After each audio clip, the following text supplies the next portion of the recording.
Okay, everything's nice and straight in here. Okay, can you pull the door open a little more? Right? Cool. Okay. Did you get the maze down? I'm going to pull it now.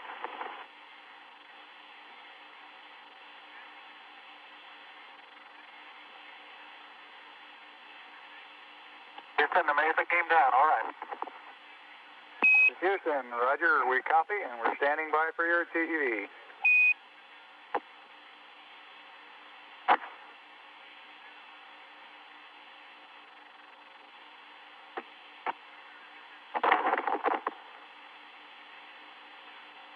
Houston, this is Neil, radio check.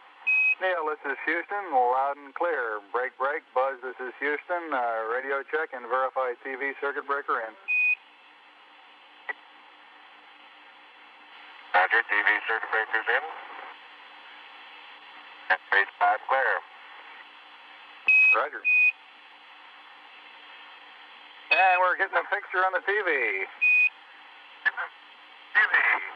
Okay. You got a good picture, huh? There's a great deal of contrast in it, and currently it's upside down on our monitor, but we can make out a fair amount of detail.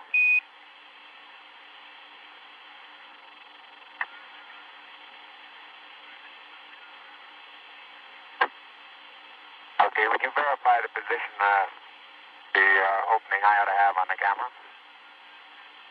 Stand by.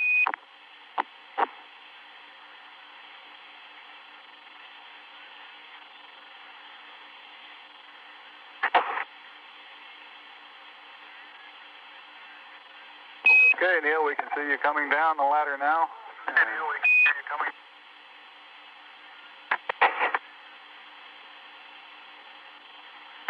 Okay, I just checked getting back up to that first step. That isn't collapsed too far, but it's adequate to get back up. Roger, we copy. It's a pretty good little jump.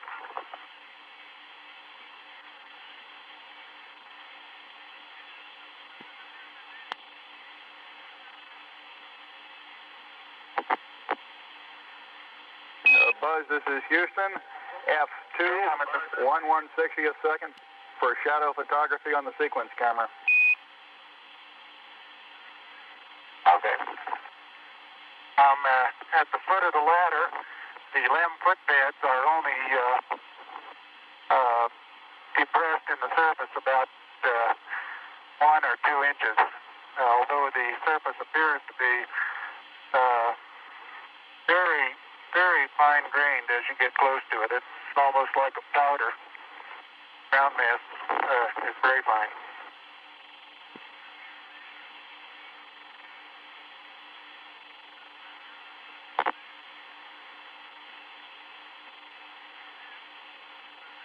I'm going to step off the LEM now.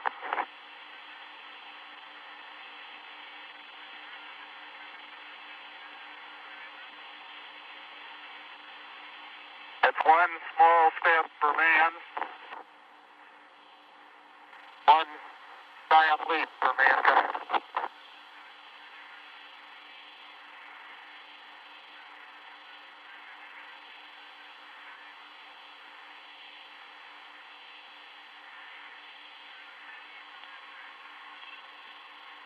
Yes, the surface is fine and powdery.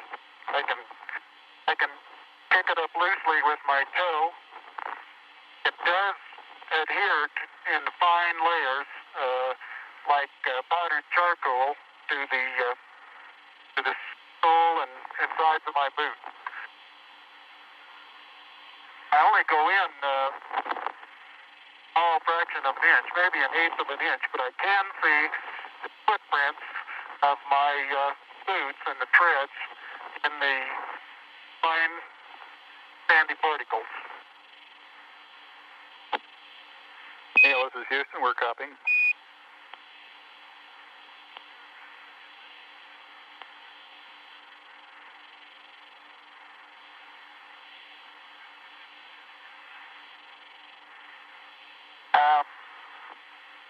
There seems to be no difficulty in moving around as we suspected.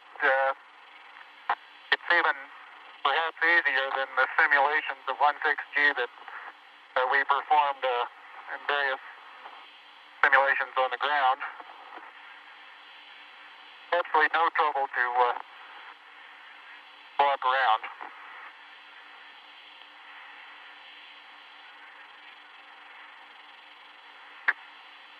Okay, the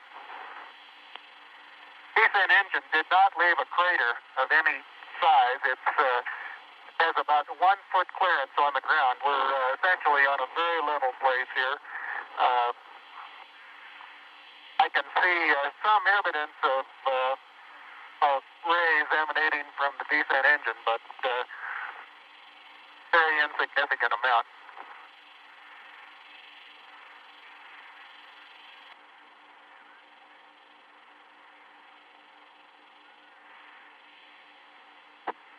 Okay, Buzz, we ready to bring down the camera? I'm all ready. I think it's 2 miles squared away in good shape. Okay. Okay, you'll have to pay out all the LEC. It looks like it's coming out nice and evenly. Okay, it's quite dark here in the shadow and a little hard for me to see that I have good footing. I'll work my way over into the sunlight here without looking directly into the sun. Okay, it's taut now.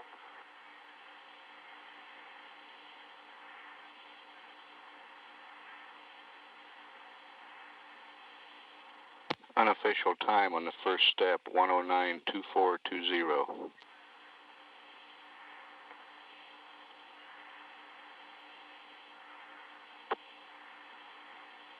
Okay, I think you're pulling the wrong one. I'm ready to pull it down now. There was still a little bit left in the... Okay, don't hold it quite so tight. Okay. Okay.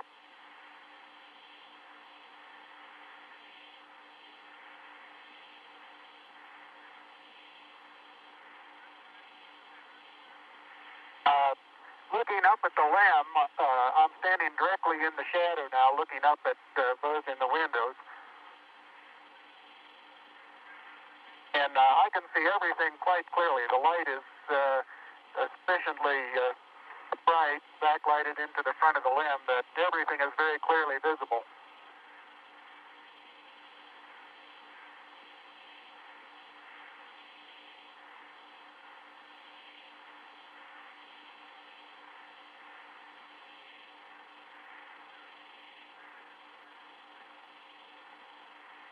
Okay, I'm going to be changing the Okay.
Surgeon says that Camera installed on the RCU bracket. Surgeon says the crew is doing well. Data is good, crew is doing well. And I'm still in the LEC on the secondary strut.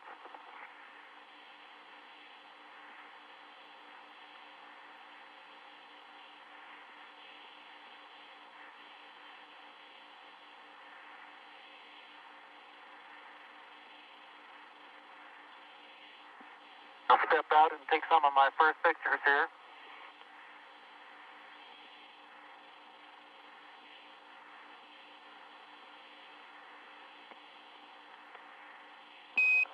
Roger, Neil, we're reading you loud and clear. Let's see, getting some pictures and the contingency sample.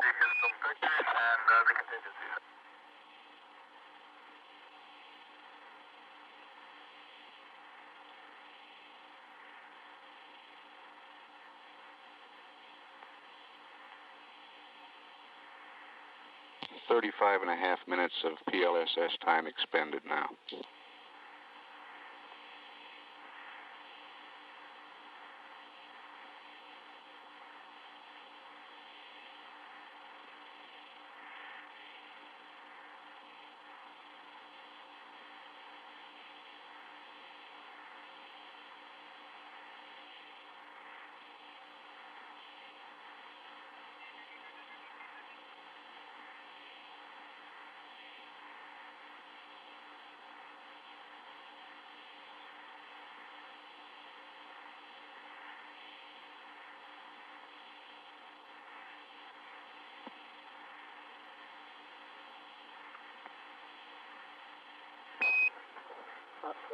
Neil, this is Houston. Did you copy about the contingency sample? Over.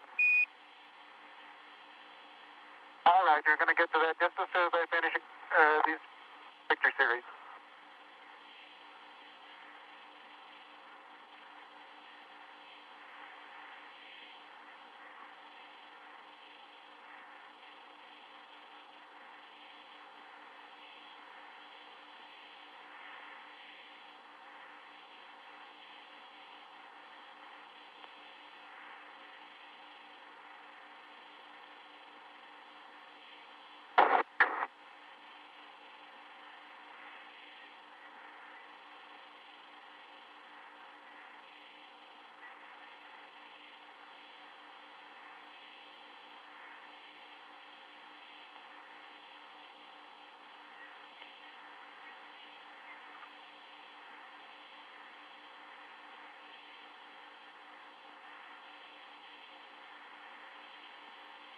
Okay, gonna get the contingency sample there, Neil? All right. Okay, that's good.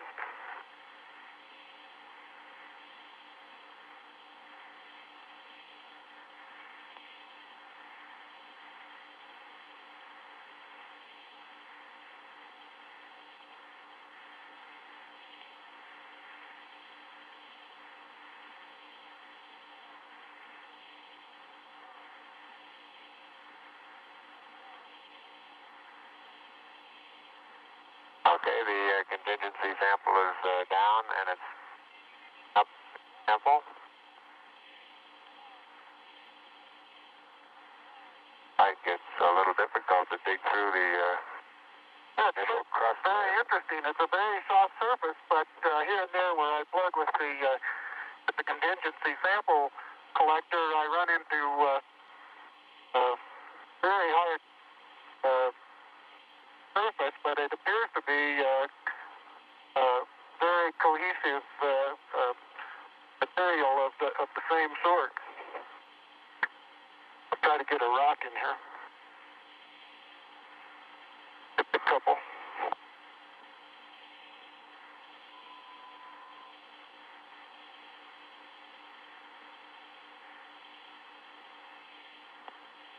Oh, that looks beautiful from here, Neil. It has a stark beauty all its own. It's like much of the high desert of the United States. It's different, but it's very pretty out here. Be advised that a lot of the rock samples out here, the hard rock samples, have what appear to be vesicles in the surface. Also, I'm looking at one now that appears to have some sort of phenocryst. Houston, roger out.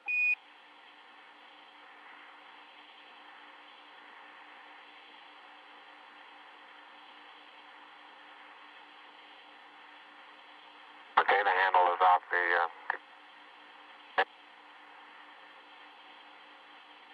push it in about 6 surface. Like it's pretty easy to It is. It's, I'm sure I could push it in farther, but it's hard for me to bend down farther than that. Didn't know you could throw so You far. can really throw things a long way up here.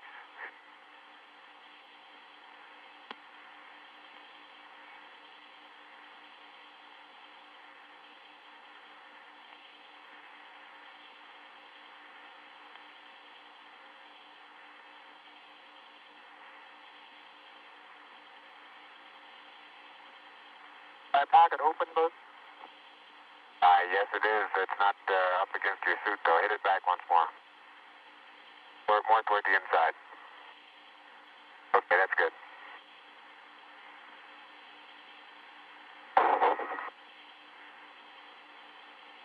That in the pocket? Yeah, push down. Got it?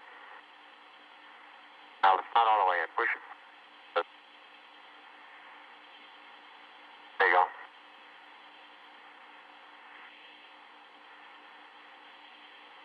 Engine sample is in the pocket.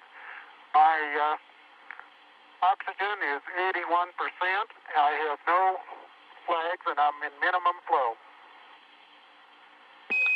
This is Houston, Roger, Neil.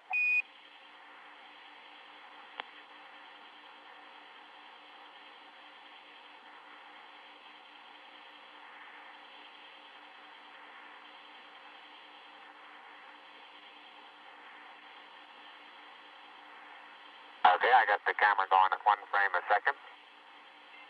Okay?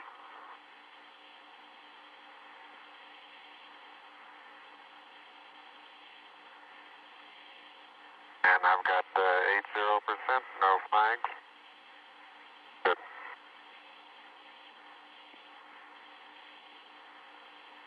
Are you getting a TV picture now, Houston? Neil, yes, we are getting a TV picture.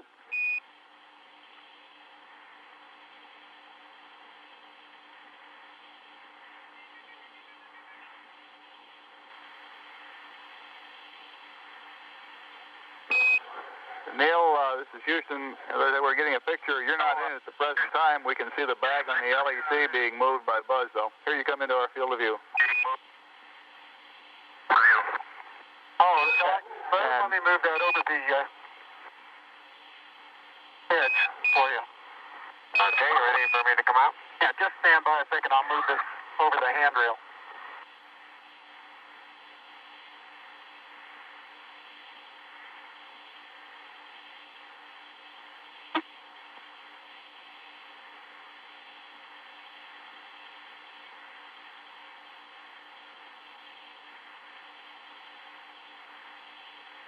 Okay? All right, that's got it. Are you ready? All set.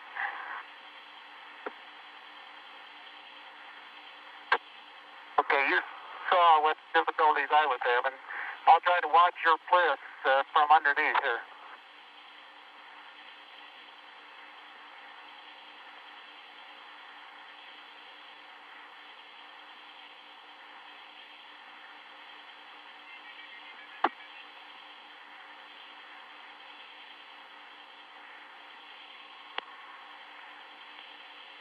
All right, the backup camera is position. Okay, your bliss looks like it's clearing okay. Your toes are about to come over the sill.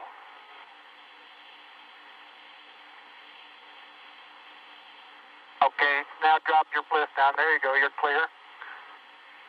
And laterally you're good. Got an inch clearance on top of your bliss. Okay, you need a little bit of arching of the back to come down. Not like with the airplane.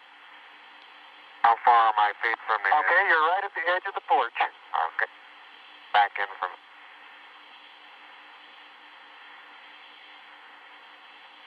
Small little foot movement. Porch. So arching of the back. Moment comes up and clears the... Okay, without any trouble at all. Looks good.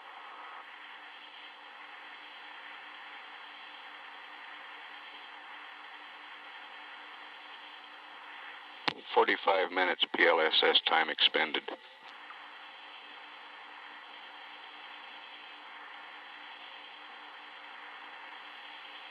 Neil, this is Houston. Based on your camera transfer with the LEC, do you foresee any difficulties in SRC transfer over? Difficulties in SR.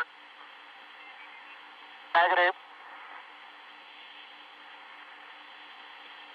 That's the sample return containers, the rock boxes that Capcom. No, I want to back up and partially close the hatch.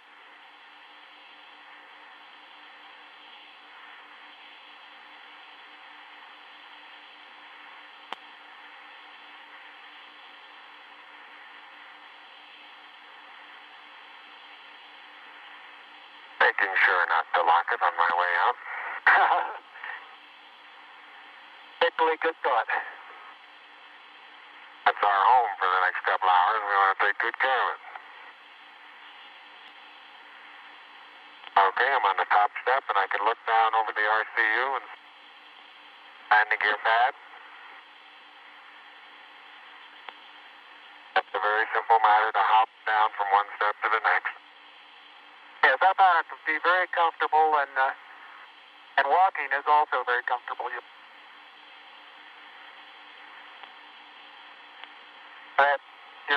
You've got 3 more steps and then a long one.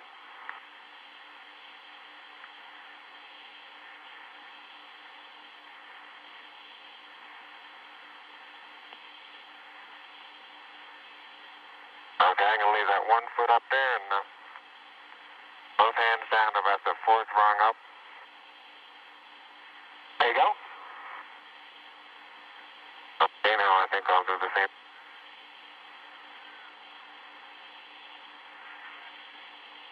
A little more. About another inch. There, you got it? That's a good step. Yep. About a 3-footer.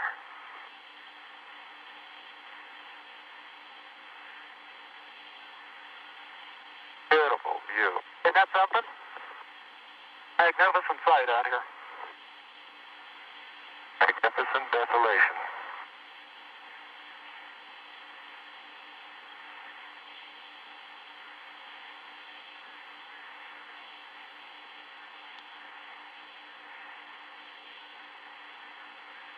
Both PLSS is nominal on consumables.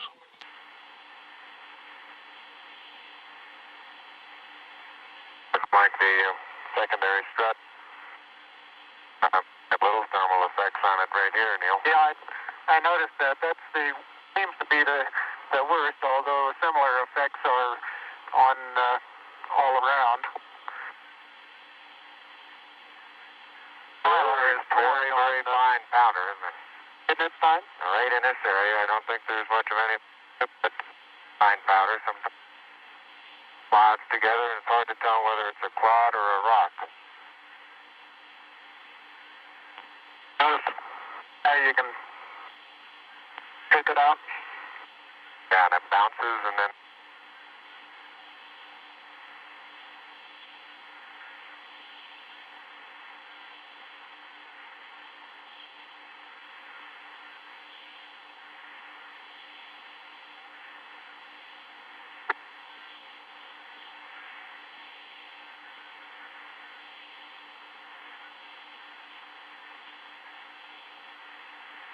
Reaching down, fairly easy.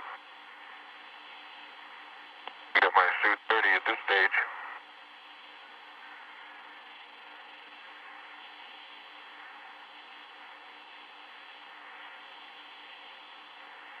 The mass of the backpack does have some effect in inertia.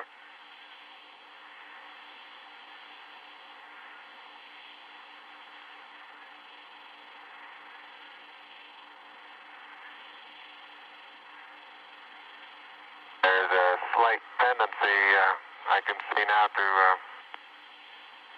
backwards due to the soft, very soft texture. You're standing on a big rock there now.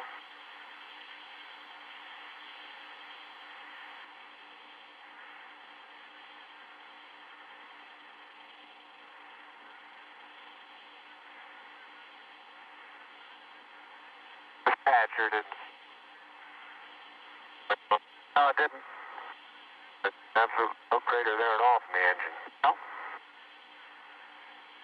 I wonder if that right under the engine is where probe might have hit. I like that. Yeah, I think that's a good representation of our sideward velocity of touchdown. That folded the probe. I'll see that probe over on the minus Y strut. Broken off and bent back up. That did, didn't it? The other two both bent over.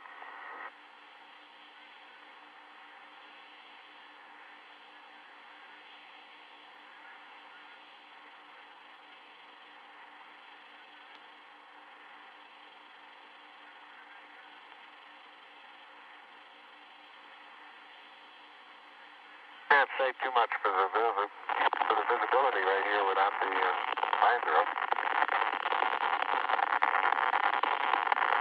Pretty dark. It looks like there's a surface of a flat rounded rock.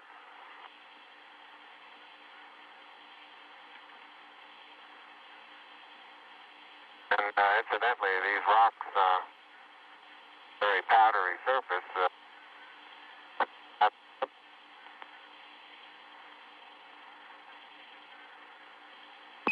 Say again, please, Buzz. You're cutting out.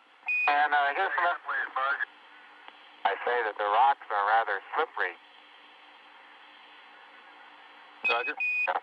Very powdery surface. When it's on there, it fill up all the very little fine porises. They'll tend to slide over it rather easily.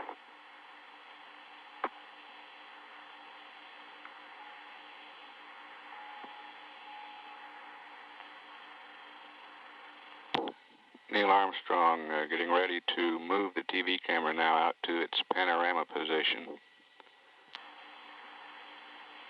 Traction seems quite good. Particular area.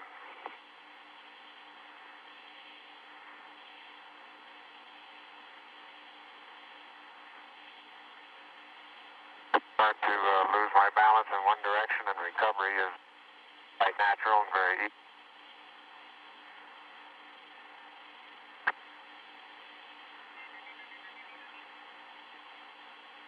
And moving arms around, Jack doesn't off the surface. Not quite that light-footed.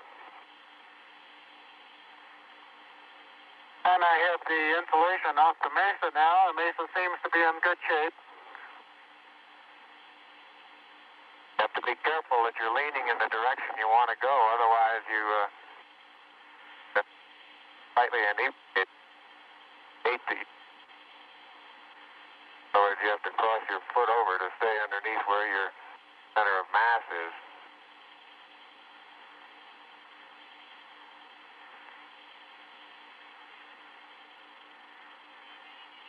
Hey Neil, didn't I say we might see some purple rocks?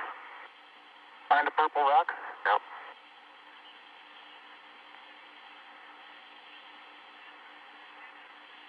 Very small, sparkly fragments are rock. They're reflecting sun in places. That would make a first guess at some sort of biotite.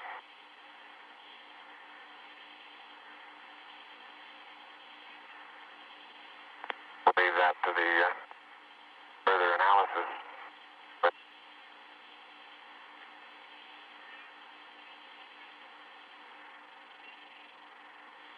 soil compacts underneath.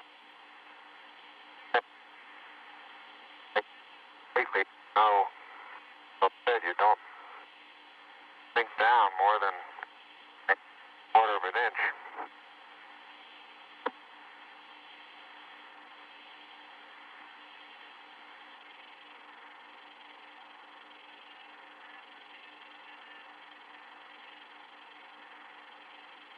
Biotite is a brown mica substance. Okay, Houston, I'm going to change lenses on you. Roger, Neil.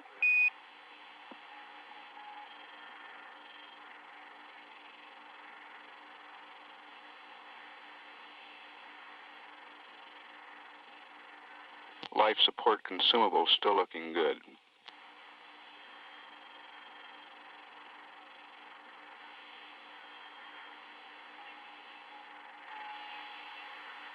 Okay, Houston, tell me, get a new picture. Neil, this is Houston. That's affirmative. We're getting a new picture. You can tell it's a longer focal length lens.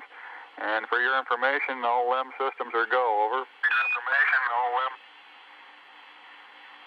I appreciate that. Thank you.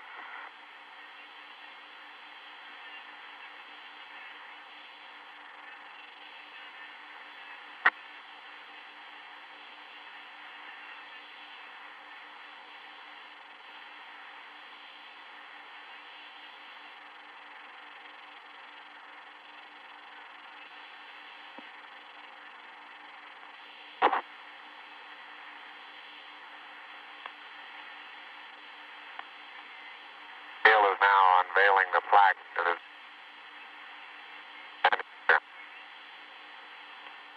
Roger, we got you bore-sighted, but back to one side. Bore-sighted.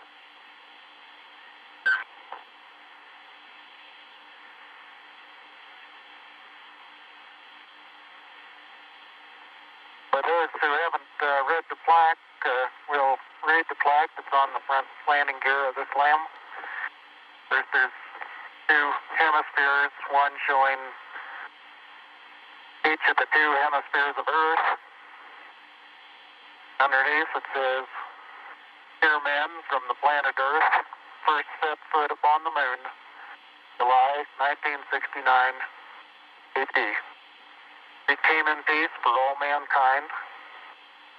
It has the crew members' signatures and the signature of the President of the United States.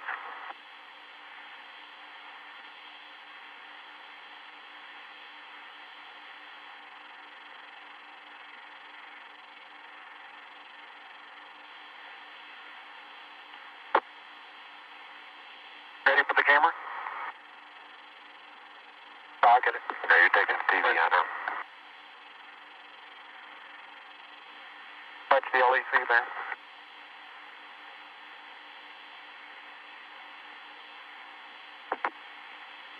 Now, I'm afraid these cloth materials are going to get dusty.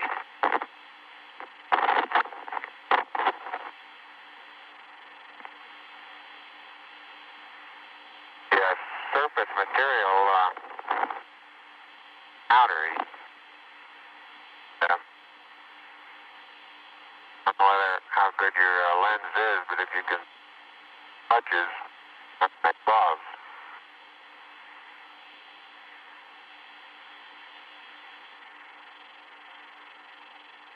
Very much like a very finely powdered carbon, but pretty looking. You pull out some of my cable for me, Buzz?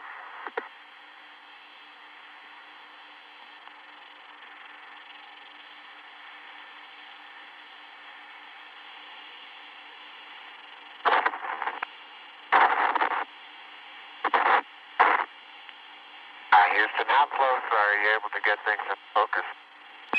This is Houston. We can see Buzz's right hand. It's somewhat out of focus. I'd say we were focusing down to probably about 8 inches to a foot behind the position of his hand when he was pulling out the cable.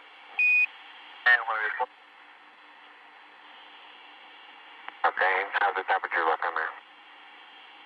Temperature of the camera is showing cold. I'm a little cool. I think I'll change.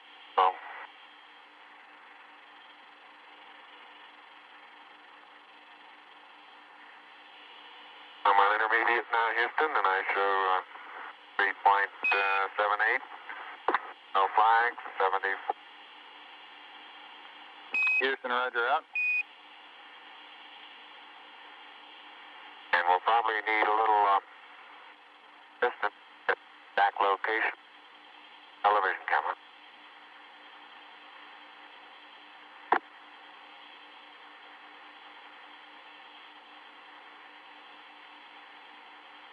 And Neil, it look at the minus Y strut. Your direction of travel there. Traveling from right to left. Right. So this one over here underneath the methane engine where the probe first hit. Minus my probe first hit. I got plenty of cable. You got plenty more.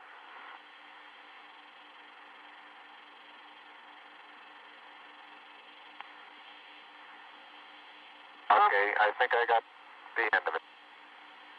Something interesting in the bottom of this little crater here. It maybe. Keep going. We got a lot more. Okay. Getting a little harder to pull out here.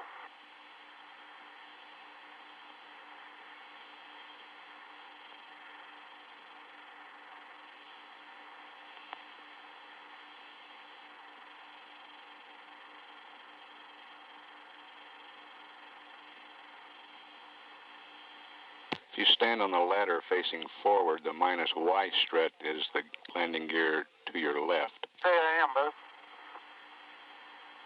40, 50 feet. Why don't you turn around and let them get a view from there and see what the field of view looks like. You're backing into the cable. Okay. Turn around to your right, be better. I don't want to go into the sun if I can avoid it. That's right, yeah. I'll just leave it. All right, let it Sit like that and walk around it.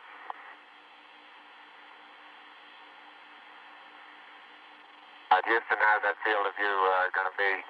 Pick up the Mesa far away? Good.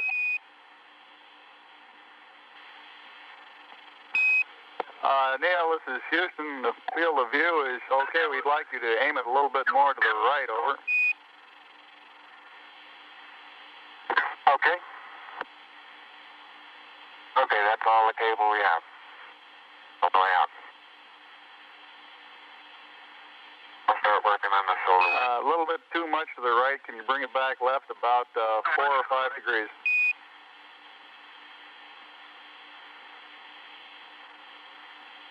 Okay, that looks good, Neil. Hey, that looks good, Neil.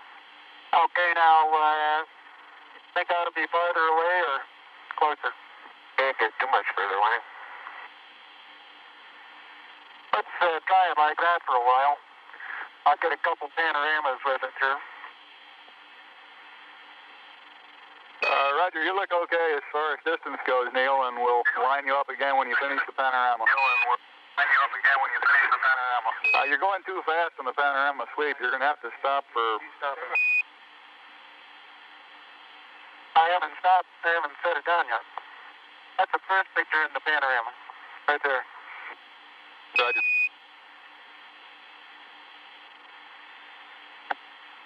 It's taken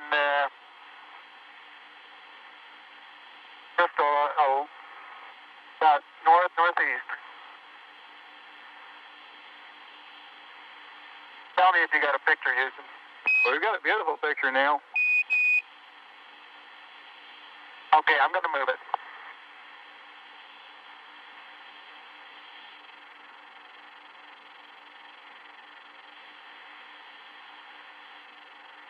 Okay, there's another good one.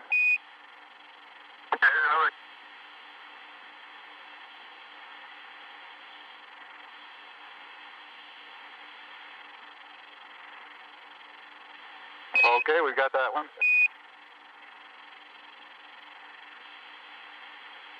Okay, now this one's right down sun, straight west. And I want to know if you can see an angular rock in the foreground. Roger, we have a large angular rock in the foreground, and it looks like a much smaller rock a couple of inches to the left of it, over. Right, and then on beyond it about 10 feet is an even larger rock that's very rounded. That rock is about, the closest one to you is about sticking out of the sand about 1 foot. It's about 1.5 feet long, and it's about 6 inches thick, but it's standing on edge. Roger.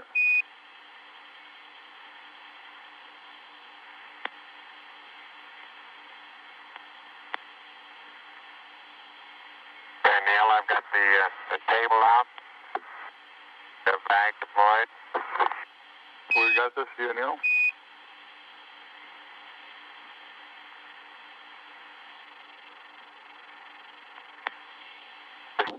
Straight south. Roger, and we see the shadow of the limb. In the hills, Roger, the little hill just beyond the shadow of the limb is a pair of elongate craters. Probably the pair together is 40 feet long and 20 feet across, and they're probably 6 feet deep. We'll probably get some more work in there later.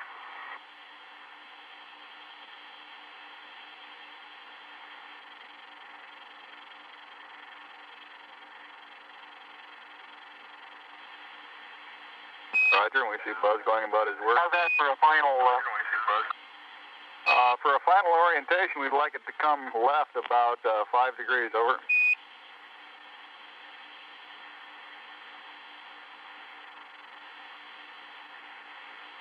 Back to the right about half as much. Okay.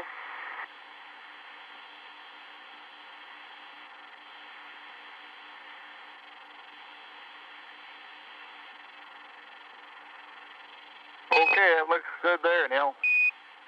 Yeah, it looks good there. Okay.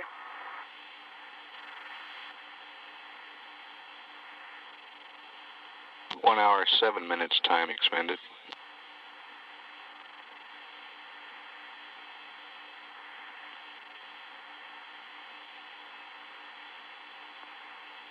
Okay, you can make a mark, Houston. Roger, slow in.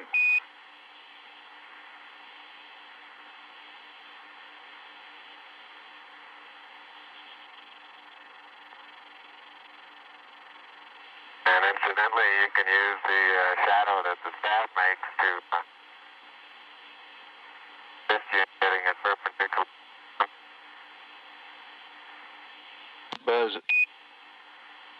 Buzz is erecting the solar wind experiment now.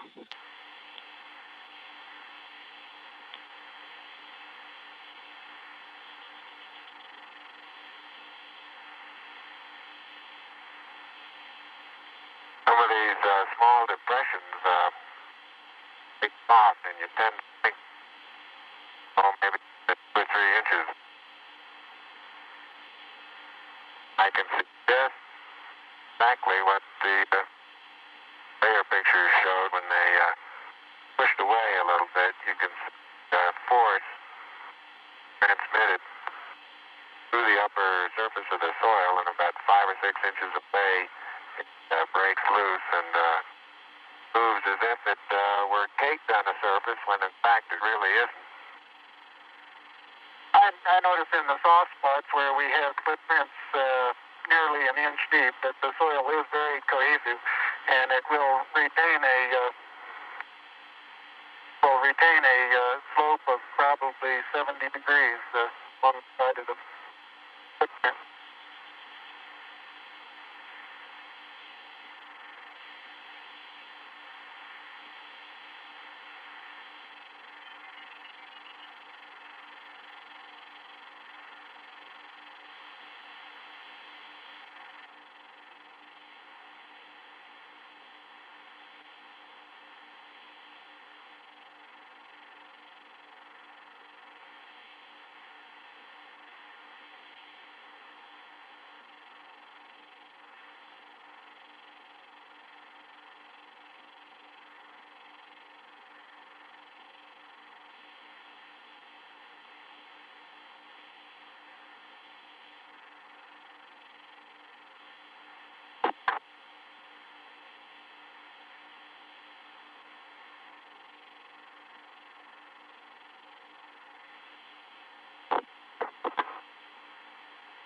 All limb systems still looking good.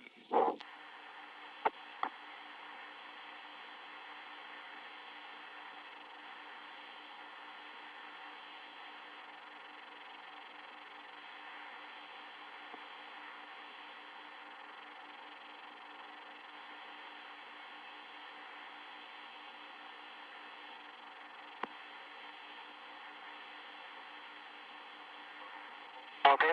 Yeah, I think that's next.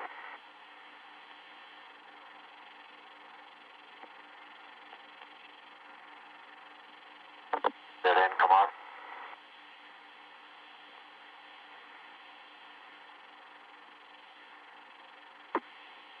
Want me to get the number?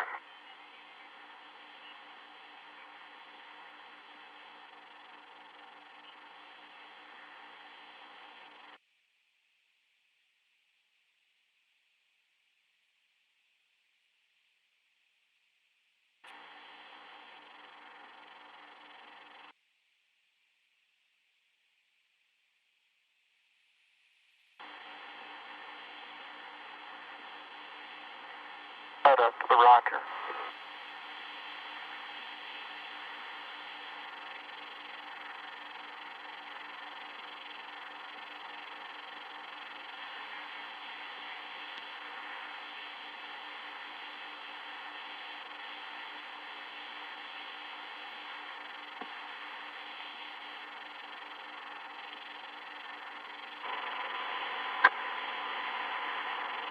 Okay, you'll have to extend that one.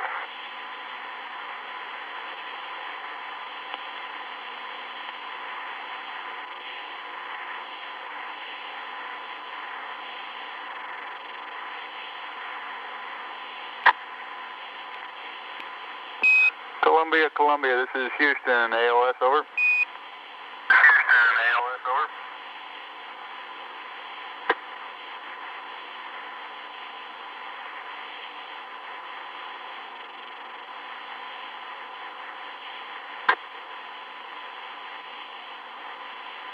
Neil Armstrong's been on the lunar surface now almost 45 minutes. It's bad. I don't have the number.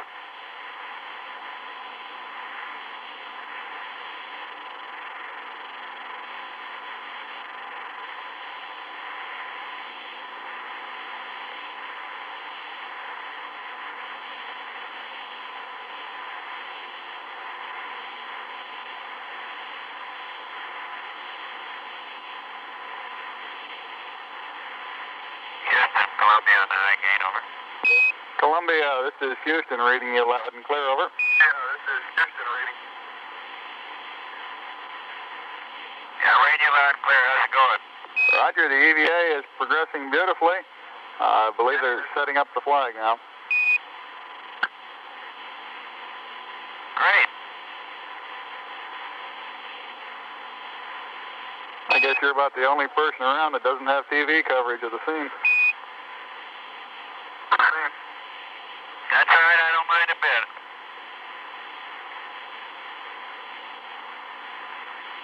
How is the quality of the TV? Oh, it's beautiful, Mike. It really is. Oh, geez, that's great. Is the lighting halfway decent? Yes, indeed. They've got the flag up now, and you can see the stars and stripes on the lunar surface. Up now, and you can see the stars and stripes on the lunar surface.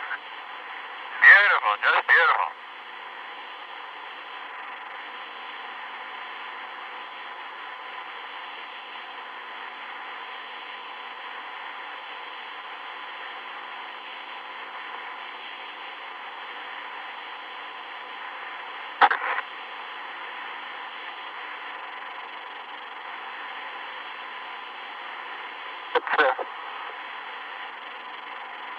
See if you can pull that end off a little bit. Straighten that end up a little.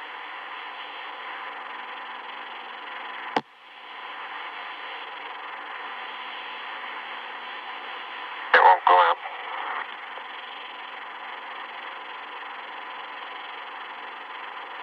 Okay.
This is Houston, radio check, over.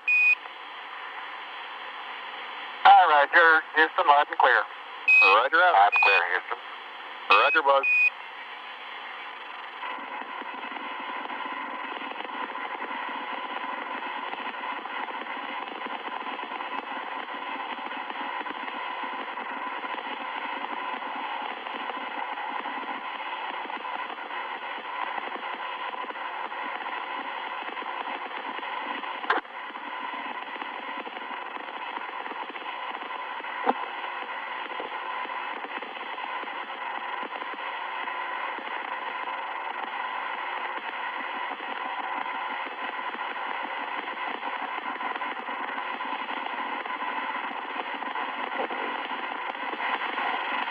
I'd like to evaluate the various paces that a person can traveling on the surface. I believe I'm out of your field of view. Is that right now, Houston? That's affirmative, Buzz.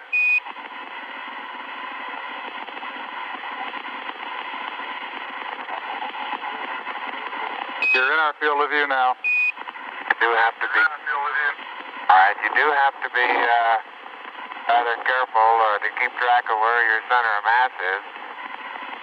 Sometimes it takes about 2 or 3 paces to make sure that you've got your feet underneath you.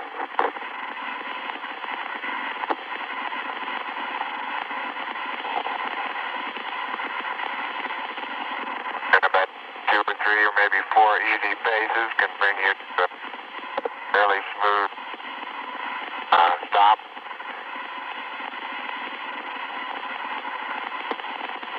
Direction. Like a football player, you just have to put out to the side and cut a little bit.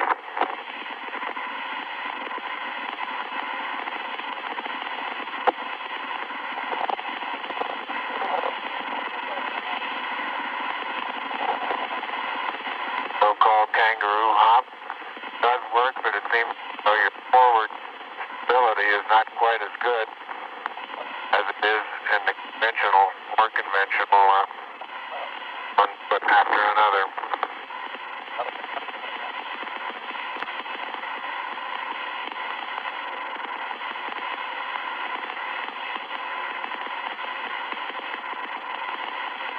As far as saying what a sustained pace might be, I think the one that I'm using now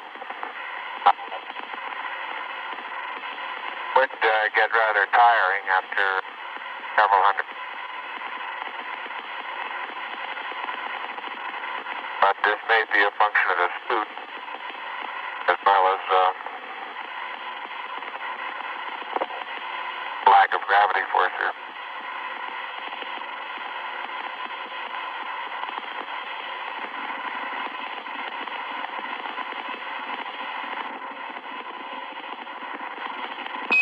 Tranquility Base, this is Houston. Can we get both of you on the camera for a minute, please?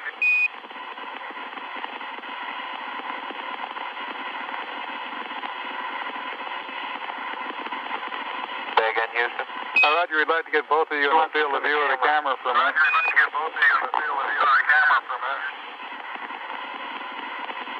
Neil and Buzz, the President of the United States is in his office now and would like to say a few words to you. Over.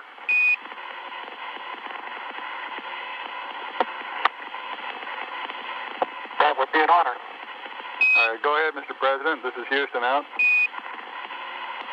Hello, Neil and Buzz. I'm talking to you by telephone from the Oval Room at the White House. And this certainly has to be the most historic telephone call ever made. I just can't tell you how proud we all are of what you do. For every American, this has to be the proudest day of our lives. And for people all over the world, I am sure they too join with Americans in recognizing what an immense feat this is. Because of what you have done, the heavens have become a part of man's world. And as you talk to us from the Sea of Tranquility, it inspires us to redouble our efforts to bring peace and tranquility to Earth. For one priceless moment, in the whole history of man. All the people on this earth are truly one. One in their pride in what you have done, and one in our prayers that you will return safely to earth.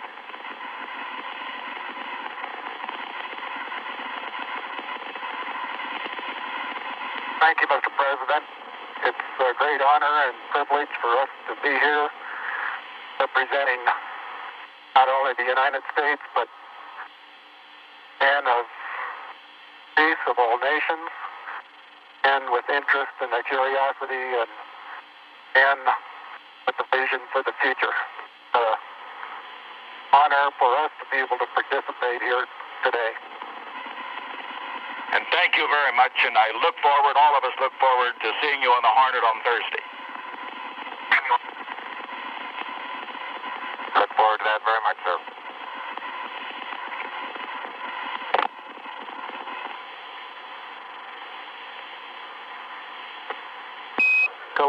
Columbia, this is Houston, over. Loud and clear, Houston. Roger, I've got a P-22 auto optics pad for you.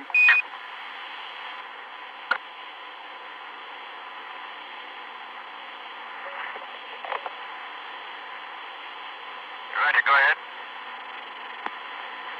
Roger, P-22, landmark ID, LEM, T1 1102656, T2 1103206, 3 miles south.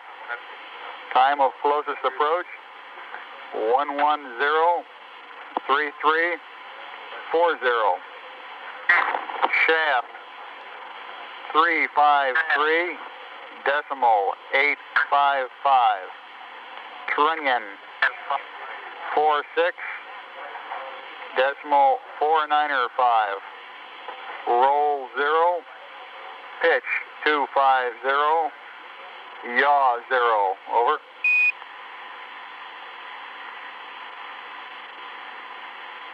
Roger, thank you. Read back now required. Roger, out.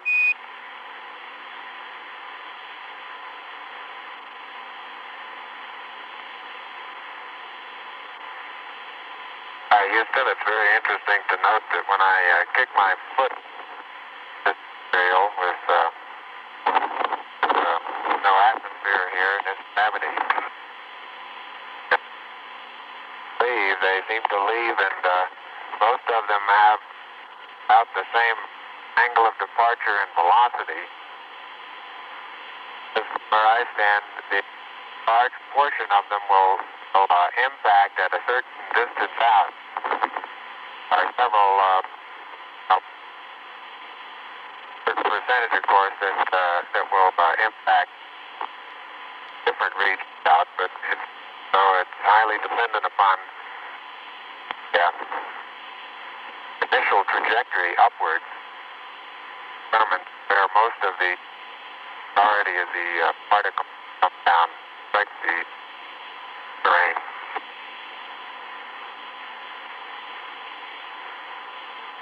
Roger, Buzz, and break, Columbia, this is Houston. When you track out of high gain antenna limits, request Omni Delta. Omni Delta, over. I'm in. I've noticed several times in going from the sunlight into the shadow that just as I go in, I catch an additional reflection off the LEM, along with the reflection off my face onto the visor, makes visibility very poor just at the transition sunlight into the shadow. I essentially have so much glare coming onto my visor, I'm under shadow until helmet actually gets shadow, and then it takes a short while for my eyes to adapt lighting conditions. Inside the shadow area, visibility, as we've said before, is not too great, but both visors up. We can certainly get what sort of footprints we have and the minimal condition of the soil. Again, after being out in the sunlight a mile, it takes, watch it, Neil. Neil, you're on the cable. Okay. Yeah, lift up your right foot. Right foot. It's still, your toe is still hooked in it. That one? Yeah, it's still hooked in it. Wait a minute. Okay, you're clear now. Thank you. Let's move that over this way. Neil Armstrong has the scoop for the bulk sample collection.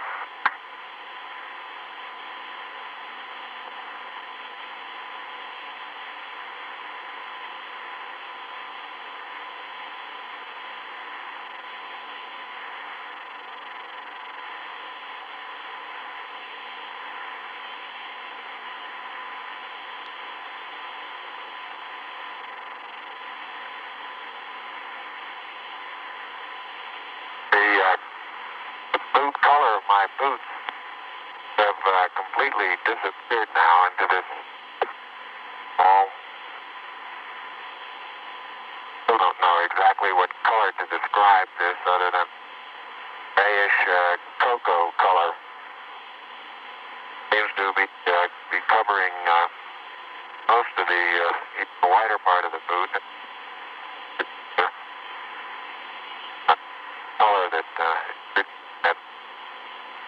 very fine particles.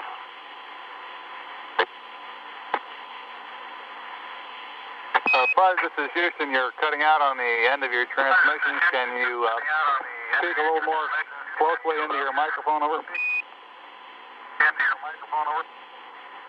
Roger, I'll try that. Beautiful. Well, I had that one inside my mouth that time. Sounded a little wet. A little wet.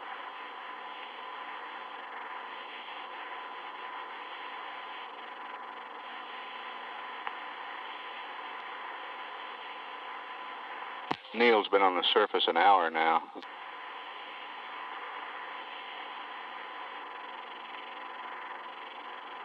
Buzz, not quite 20 minutes less than that.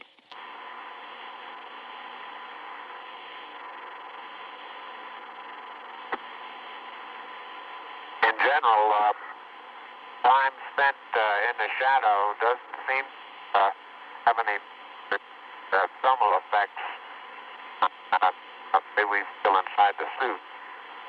There is a difference, of course, in the coming radiation and the helmet, so I think there's a tendency to feel a little cooler in the shadow than we feel out in the sun.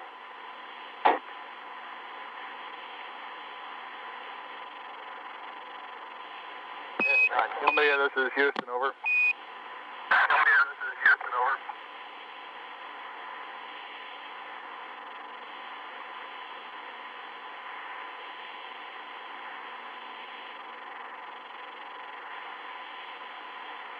One hour and a half expended on the PLSSs now.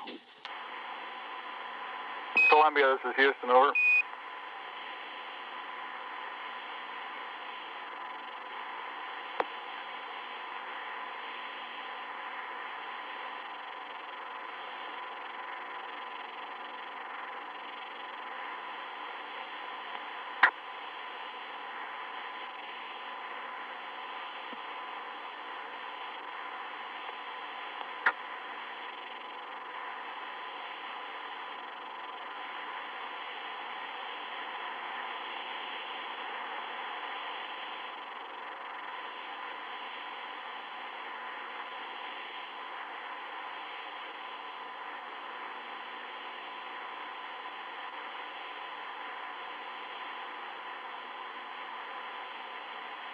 Columbia, this is Houston, over.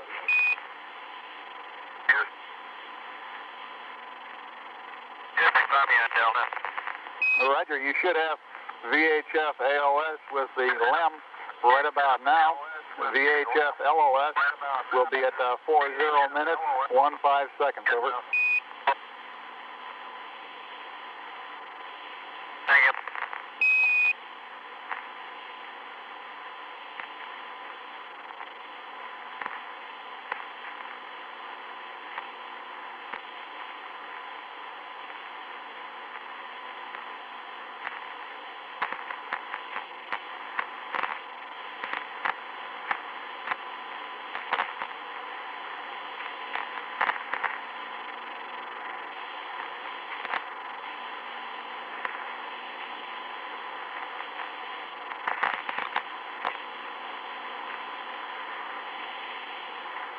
Heart rates on both crewmen averaging between 90 and 100. Flight surgeon reports they're right on the predicted number of the BTU units expended in energy of work. And he thinks they're in great shape. I look around the area, the contrast in general is comes about completely by virtue of the shadows. Almost deep. Looking down sun, zero phase, very light colored gray, light gray colored, like a halo around my own shadow, around the shadow of my helmet. Then as I look off cross sun, the contrast becomes strongest in that the surrounding color is still fairly light. As you look down into the sun, a larger amount of shadowed area is looking toward us. The general color of the surrounding is darker than cross sun. Contrast is not as great. Surveying all the dusty area that we've picked up, considerably darker in texture. Now, has picked up once. I imagine that this has been out by certain impacts that we. That's a distinct surveyor. The same is true as I survey cross sun. Along the area that we're walking. General, in addition to the fact that there are footprints there, general terrain where I've been up out of this surface trail is generally of a darker contrast, surrounding color.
You can see Neil Armstrong bringing scoop. The ram I'll be taking is about 30 to 40 feet out the bus. But say again, which strut, please, Buzz? Or so it seems. Say again, which strut, please? The plus V strut. Roger. And, right in this area, there are two craters. The one that's right in front of me now, as I look off in about the 11 o'clock position from spacecraft, about 30 to 35 feet across, and several rocks and boulders 6 to 8 inches across, different sizes.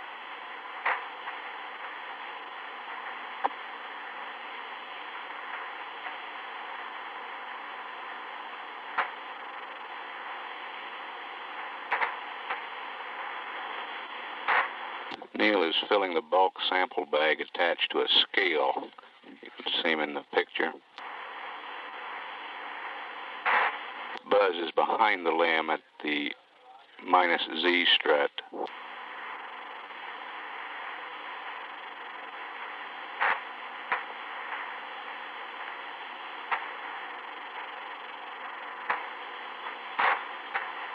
That's the landing gear directly opposite the ladder.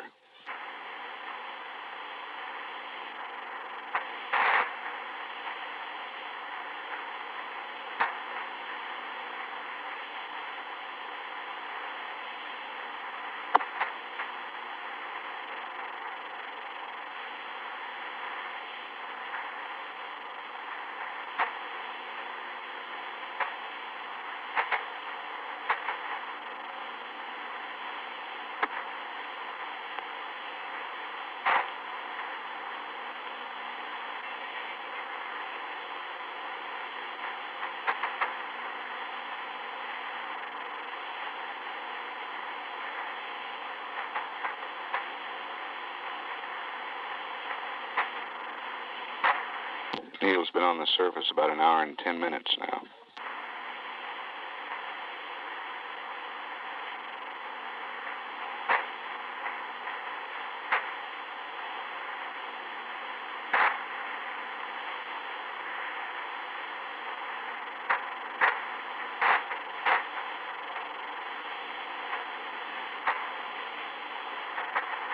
I'm now in the area of the minus Y strut.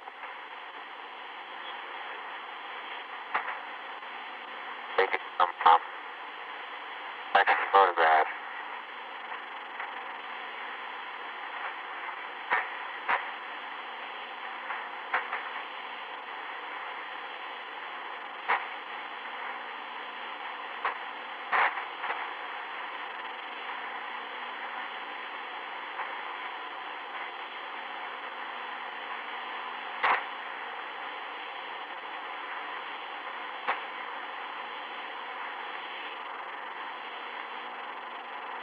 Buzz is making his way around the LAM, photographing it from various angles, looking at its condition on all sides.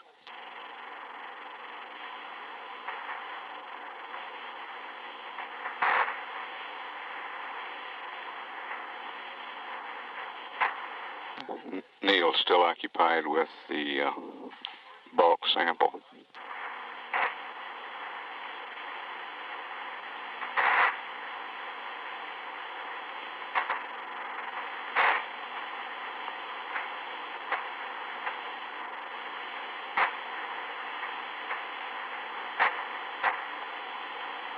One hour, 40 minutes time expended on the PLSSs now.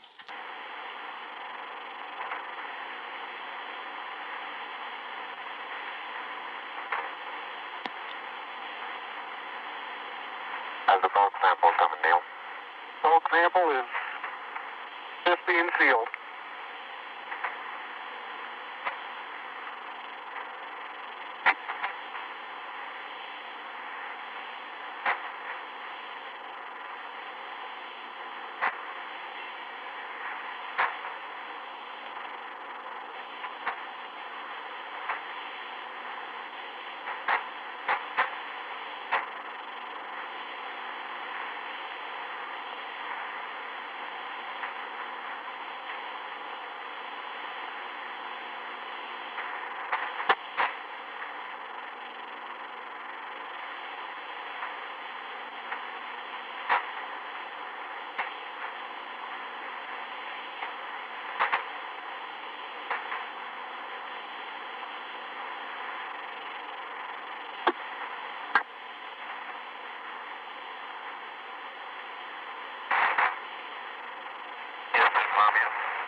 Columbia, this is Houston. Go ahead, over.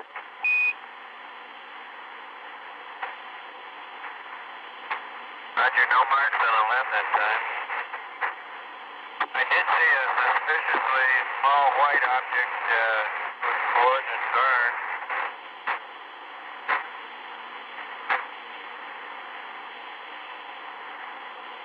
Go ahead with the coordinates on the small white object. Easy 0.37.6, but I'm not sure they did them, and it's right on the southwest rim of a crater.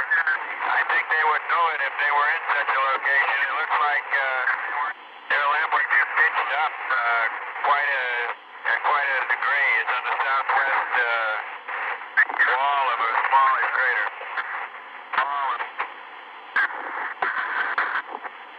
Roger, copy. Echo decimal 3 and 7 decimal 6.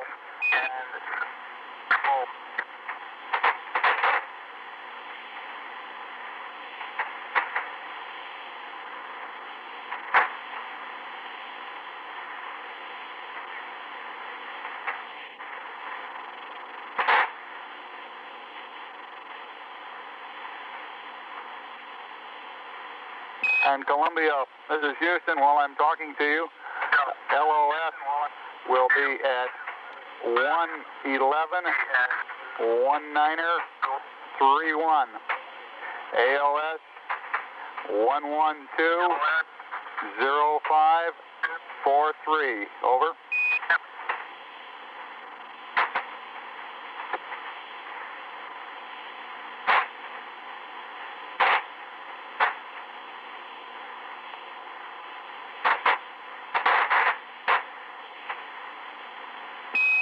Columbia, this is Houston. Did you copy LOS, AOS times? Over. Copy. AOS. Negative, Houston. You're broken. Disregard him. I cut him off the flight plan. Roger, out.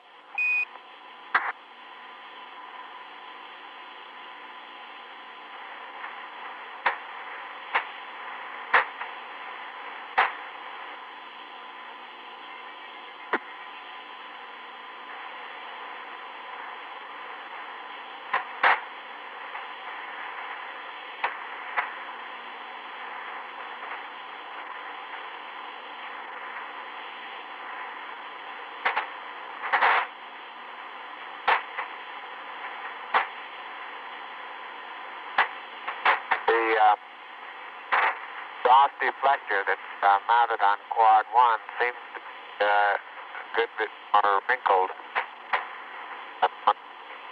right now on quad 4. You're breaking up again, Buzz. Breaking up again, Buzz. I say the jet deflector that's mounted on quad 4 seems to be, the surface of it seems to be more wrinkled than the one that's on quad 1. Generally, underneath part of the LEM seems to have stood up quite well to the, we'll get some pictures in the aft part of the LEM.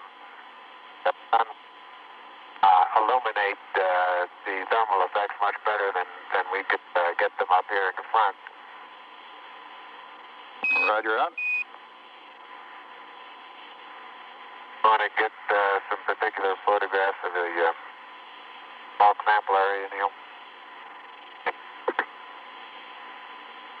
Okay.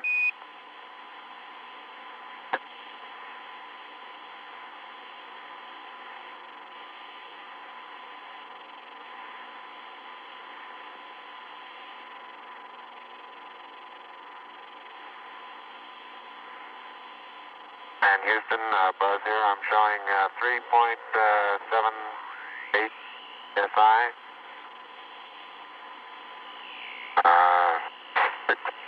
3%. No flags. Adequate. Light warming fingered.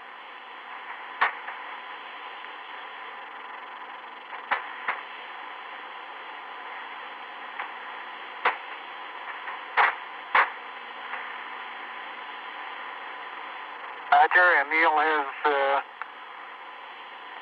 66%. O2, no flags. Minimum cooling, and the suit pressure is 382. Houston, roger, out.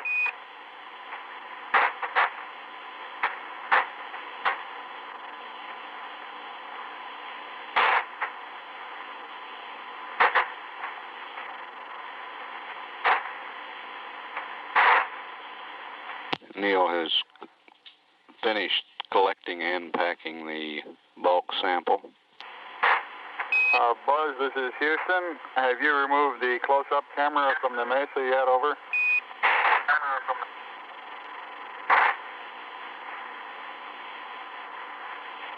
Negative, thank you.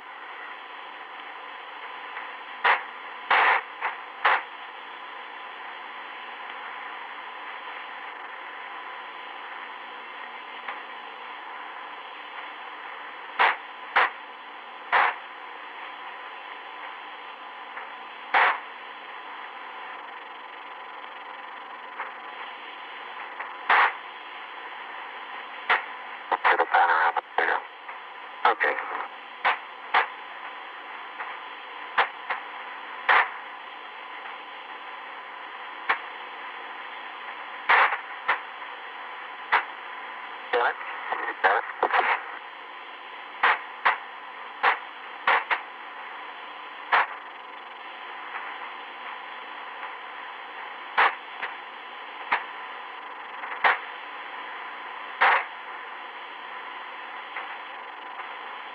Houston, how does our timeline appear to be going? Roger, it looks like you're about a half hour slow on it. We're working on consumables, over. All right.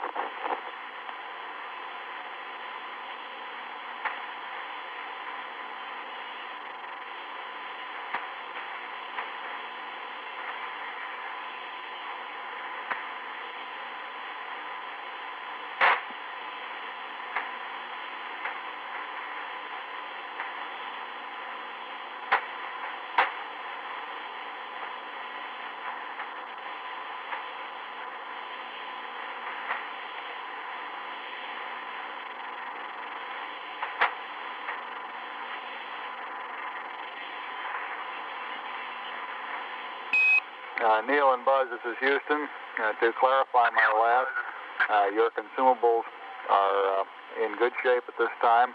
The 30-minute reference was with respect to the nominal timeline, over.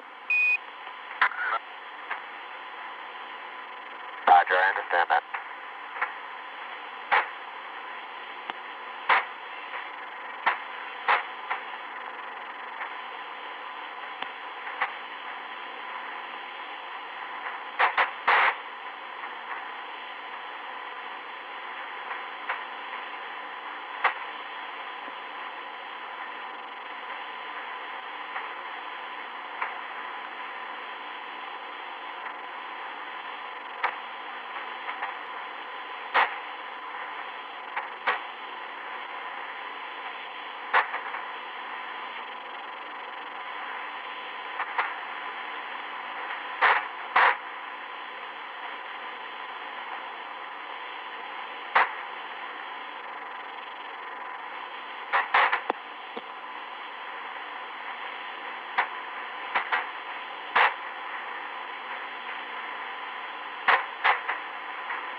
Neil's been on the surface now slightly over an hour and 20 minutes.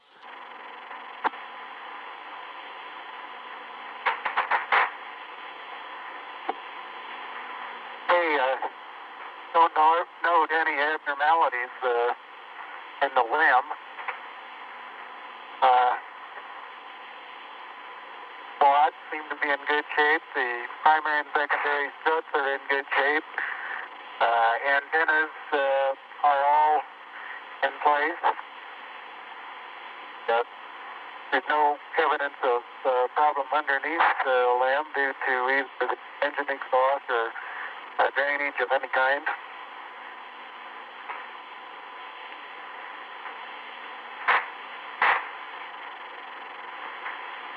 Roger, out. It's very surprising, very surprising lack of penetration of all four of the foot pads. I'd say if we were to try and determine just how far below the surface they would have penetrated, you'd measure in 2 or 3 inches, wouldn't you say, Neil? At the most, yeah. That fly strut there is probably even less than that.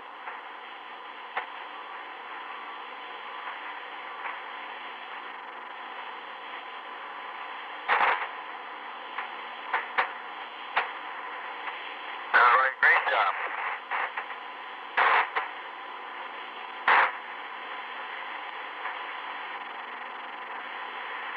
I got a picture of the bus-wide strut taken from here at the descent station. I think we'll be able to see a little bit better what the ripple effects are. Seem to be quite minimal.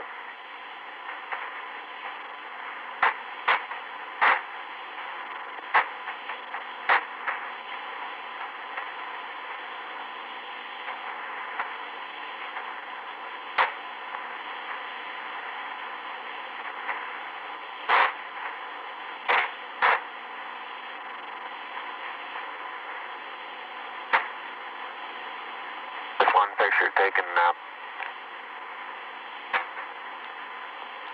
right rear of the spacecraft, looking at the skirt of the descent stage. So a slight darkening of the surface color, a rather minimal amount of radiating or etching away or erosion of the surface. And now on descent, both of us remarked that we could see a large amount of very fine dust particles moving out.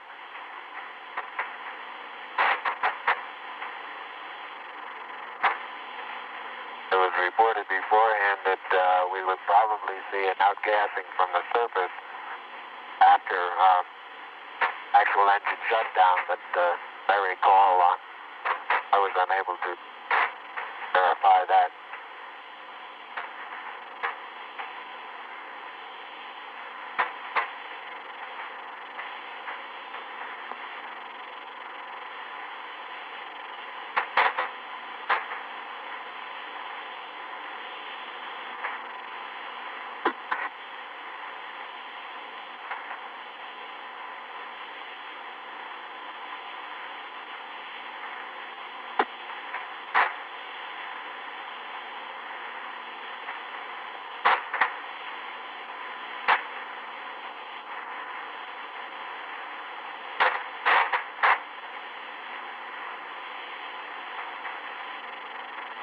Just too big an angle, Neil.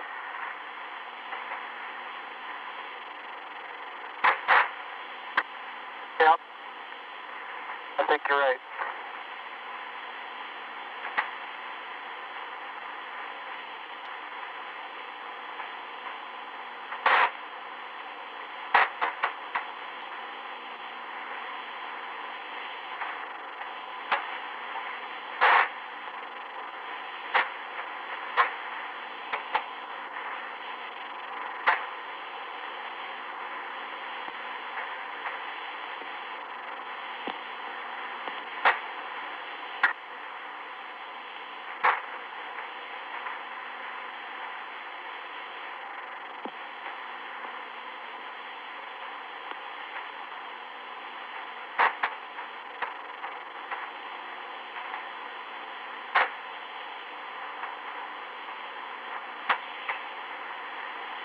We're back at the minus V strut now.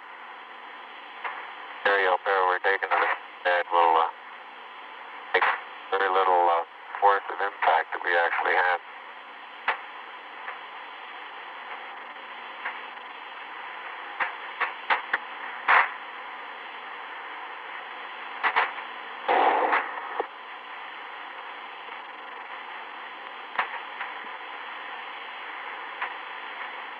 And Neil, if you'll take the camera, I'll work on the SEQ bay.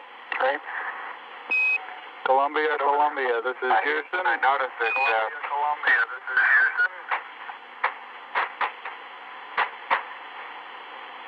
Go ahead, bud. Taking some close-up pictures of that, Ron.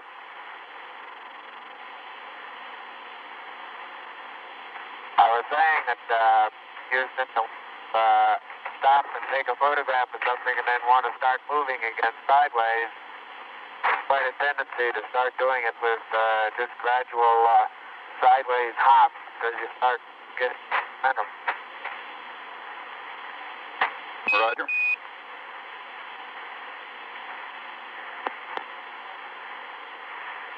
Can you see us underneath the slam over at the SEQ bay, Houston? Yes, indeed, Buzz. We can see your feet sticking out underneath the structure of the LEM descent stage. Okay, I'm just on the other side of the... Now we can see you through the structure of the minus Z secondary strut.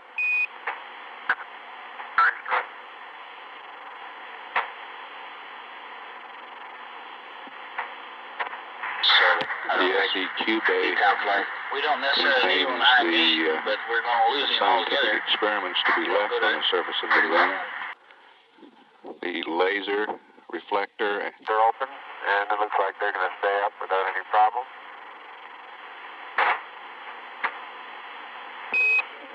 Columbia, Columbia, this is Houston. We're about to lose you on the Omnis. Request high gain antenna. React mode. Pitch 20.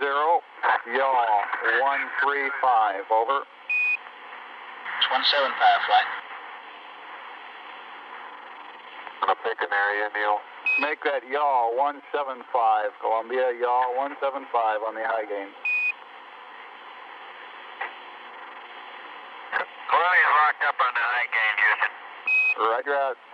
Sergeant, full flight. Go flight. How you doing?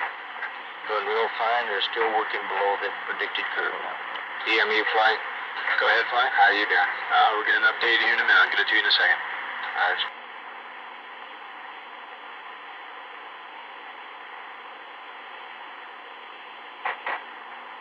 Flight econ. Surgeon says everything looks fine. Go ahead. Once again, our mixing valve has worked very nominal. Roger. You might tell Columbia that, Capcom. Stand. Okay.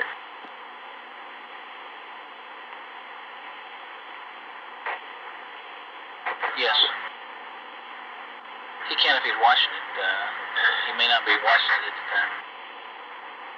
An hour and a half of lunar surface time. The econ, he says that if Columbia is watching it on board, he can see it. You think we ought to tell him about it anyway? Over? No, disregard. Roger.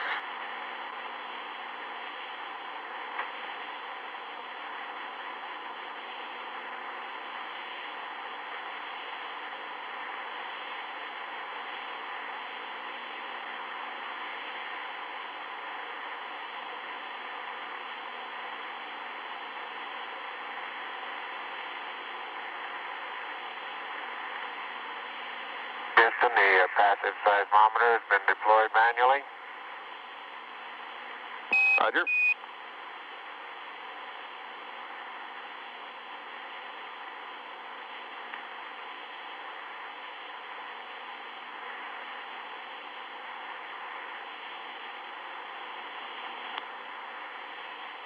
They've been on the portable life support systems for 2 hours now.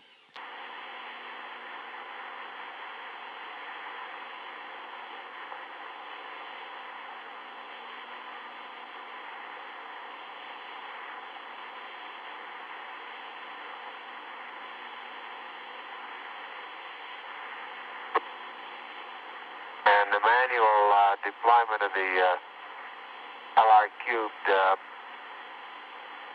little spring that's at the end of the string pulled off of the pit fin. Al, however, I was able to reach up and get hold of the pit fin and pull it loose. So it'll be deployed manually also. Roger.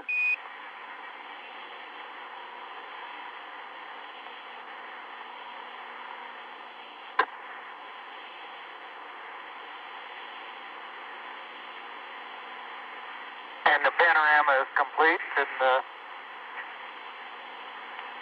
limb, about the limb 730 position at about 60 feet.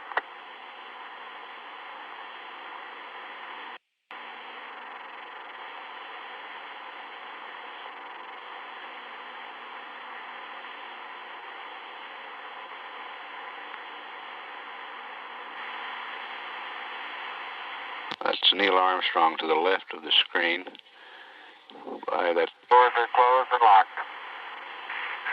Roger.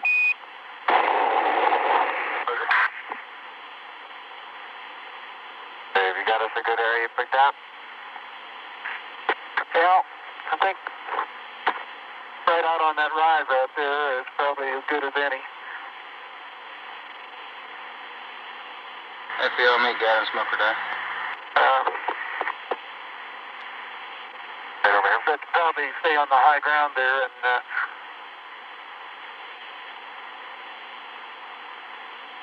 Watch at the edge of that crater is rather that's real soft. soft there, isn't it? Get a couple of close-ups on these quite rounded, large boulders.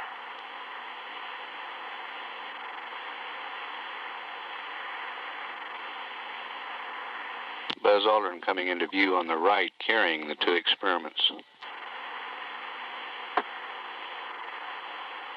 About 40 feet out. I'd say out to the end of that next... Well, it's going to be a little difficult to find a good level spot here. Top of that next little ridge there, wouldn't that be a pretty good place?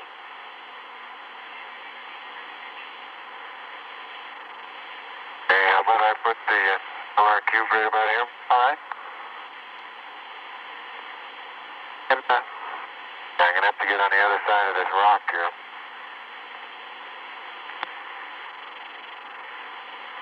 I would go right around that crater to the left there.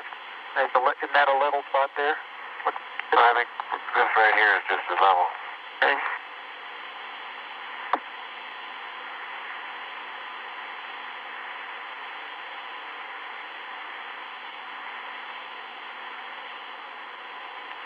And they will be out of the camera's field of view while setting up these experiments.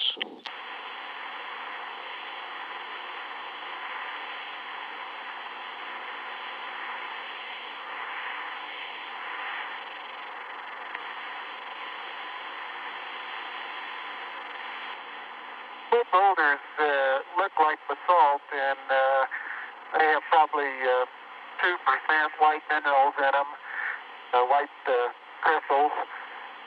And the thing that I reported as vesicular before, I don't believe I believe that anymore. I think it's small craters. They look like little impact craters where BB shot has hit the surface.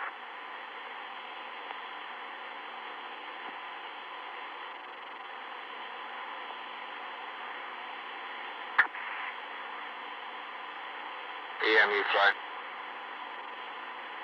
Go ahead, flight. How you doing? Okay, it looks like we recovered a little bit. We've got about 15 minutes, and for the extension, be on the 240. Consumable-wise, how you counting the 240? Where'd you start? The clock up. Are you on the clock up front? Roger. That's the one that was started when he Buzz hacked his watch.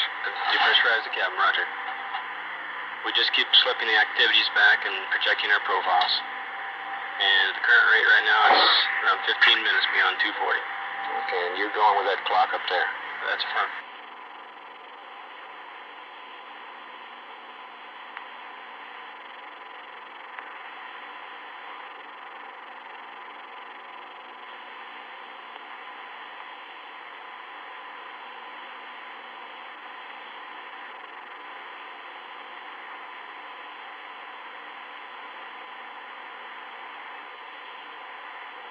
FBO, meet guidance, smoker deck.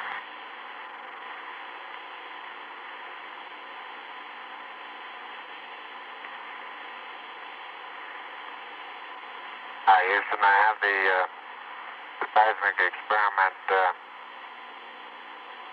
flipped over now, and I'm aligning it with the sun. I'm having a little bit of difficulty getting the beep to go in the center. Wants to move around and around on the outside. Doesn't find any spot, any hole. You're cutting out again, Buzz.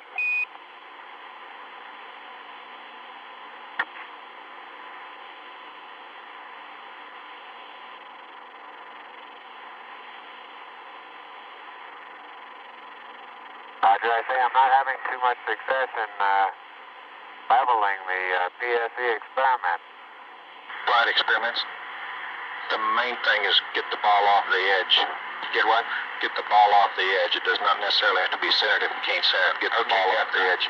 Yeah, he said he was having trouble getting it off the outside at all. I thought he said getting out center. I miscopied him.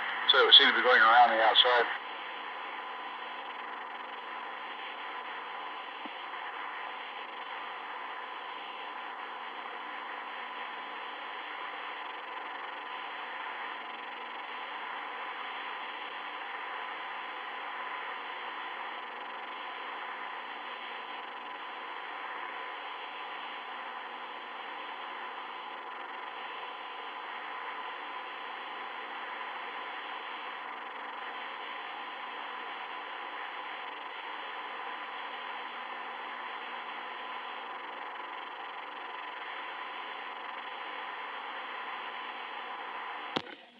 The laser reflector EMU is flight EMU. Is that 15 minutes on water? That's affirmed.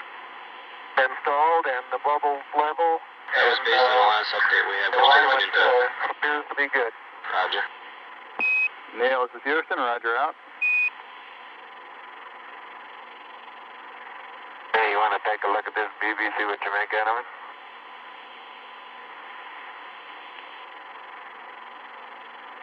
I found it pretty hard to get perfectly level, too. That baby likes the outside. It won't go on the Experiments, inside. Flight experiments. I think I drowned him out. I think he just said it stays on the outside. Cup is convex now instead of concave. I think you're right. I believe it is. Houston, I don't think there's any hope of using this leveling device to come up with an accurate level. It looks to me as though the cup here that the BB is in is now convex instead of concave, over. Let's have him not to fight it too long in a flight. Let's best we can forget it. Roger 11, press on. If you think it looks level by eyeball, go ahead. Okay.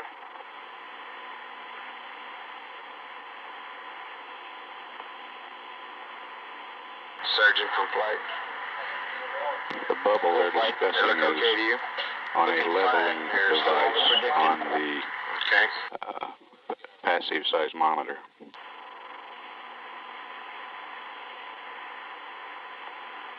Our rates are still down at a comfortable level.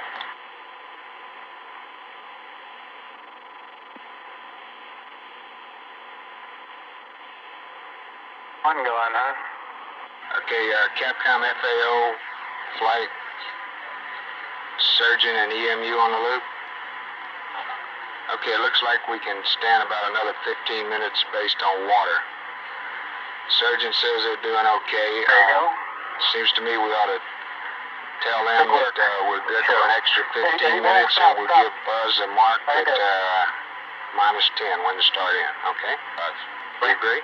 That's fine. Flight EMU, go. The number looks a little better than that here. Houston, the 15's fine. facing the PSE, the right Surgeon, you hand agree? solar array deployed automatically. The We left agree, hand yeah. I had to manually And FAO, Training how now, far are we away from that fine. 10-minute mark based on that? Hey, we look. 208 plus 15, 223. and all parts of the solar array are Okay, the we'll ground. have to take a little more off that because we'll have two wrong. Buzz, this is Houston. Understand you did successfully deploy both solar arrays, over. Roger, affirmative. Capcom flight. Red flight for Neil, based on consumables, and And there isn't any way of telling whether that's lined up. we can give him another Okay, 15 so minutes maybe I and can get still down give here. a -10-minute mark for Buzz to start termination, if he concurs. Okay, is Neil ahead or behind Buzz on consumables? I think Neil's ahead. Is that right, EMU? Flight EMU? Neil's using less, right? Still that appears to be That's plenty. affirmed. LMU is the one that's down. Okay, go ahead, Capcom. Okay, for my information, would Buzz then be going in closer to nominal time? I don't follow you. We're going to give the total thing 15 minutes, and we'll still give Buzz a 10-minute -10 mark to start in based on that. All EVA 15 minutes. Yes, if he agrees.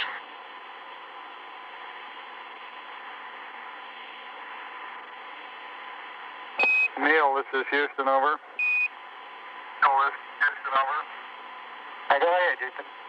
All right, we've been looking at your consumables, and you're in good shape. Subject to your concurrence, we'd like to extend the duration of the EVA 15 minutes from nominal. We will still give Buzz a hack at 10 minutes prior for heading in. Your current elapsed time is 2 plus 12, over.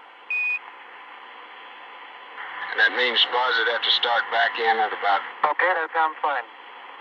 Roger out. flight experiments. While we're out there with the camera, we'd have time to get a picture of the bubble. Is he still there? Roger, he's still in the vicinity. I haven't seen him come back from the side of the TV yet. You can try it if he hadn't left it. Who's got the camera, boys? 2:12 is the time expended on the PLSS.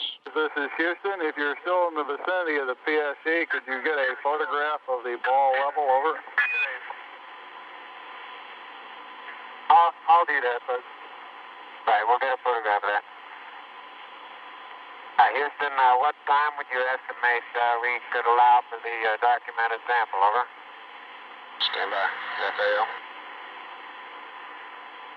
Approximately 10 minutes. Pardon? Approximately 10. Approximately 10, Capcom. Capcom. oh, Approximately 10. Say again, sir. Approximately 10 minutes. the ball is right in the middle now. Wonderful. Take a picture before it moves. You only fast? He asked what would we estimate for the document, and we're estimating about 10 minutes. Neil, this is Houston. We're estimating about 10 minutes for the documented sampling. Over. Ecom flight, did you get your message to Capcom? Yes, flight, did. Okay. Say again? You got a message for Columbia? Roger. A battery charge?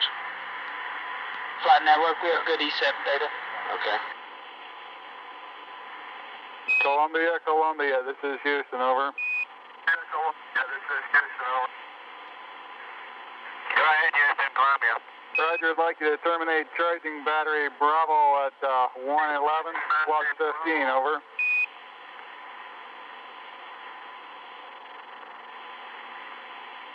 How about right now? Roger.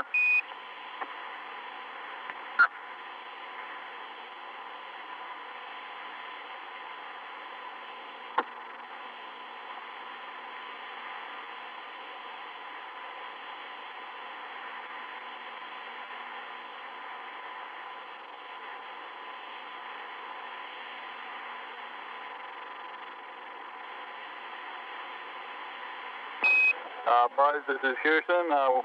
You've got about 10 minutes left now prior to commencing your EVA termination activities. Over. Termination activities, over. Roger, I understand.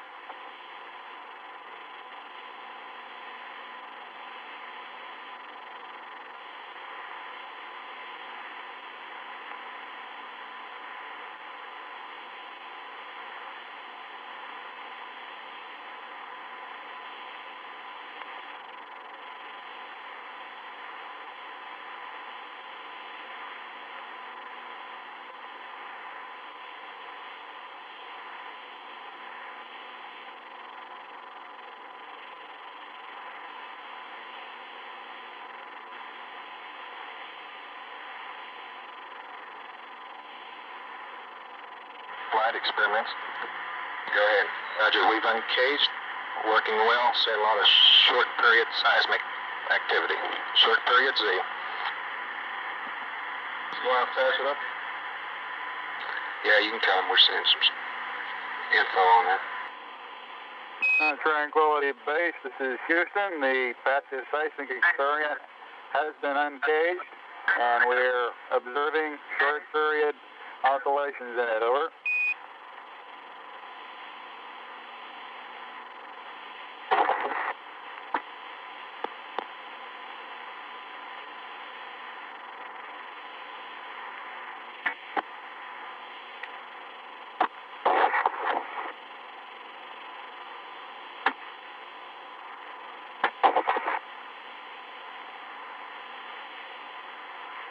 Flight EVA, go. Neil Armstrong 26 is on the in the surface bottom now, line. about an hour and 50 Okay, minutes. so we got to start him in now. He's got 9 minutes. Okay, we're supposed to give him 10 minutes prior to the bottom of the ladder, right? Yeah. Hey, we gave him a 10-minute. Great. Yeah, but he can utilize that 10 minutes as long as it's at the bottom of the ladder. Yeah, he understands that, right? Okay, yeah, sure.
Ecom flight.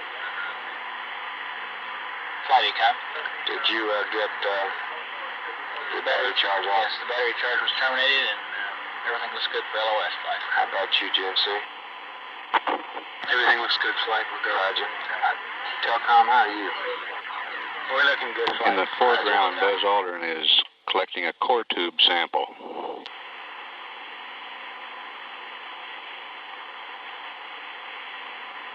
I hope you're watching how hard I have to hit this into the ground to the tune of about 5 inches, Houston. Roger.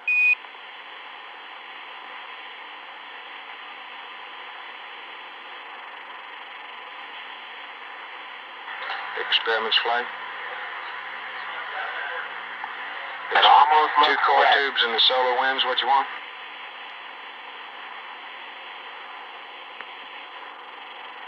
Experiments. Got it. Sample. Experiments, give me an answer. Two core tubes in the solar wind? Roger. Okay. Wait a minute. Cable? Yeah, cut the cable again. Neil and Buzz, this is Houston. We'd like you to... You're right. Turn to your right. Not clear? Not quite. Neil, this is Houston. We'd like you all to get 2 core tubes and the solar wind experiment. 2 core tubes and the solar wind, over. Roger.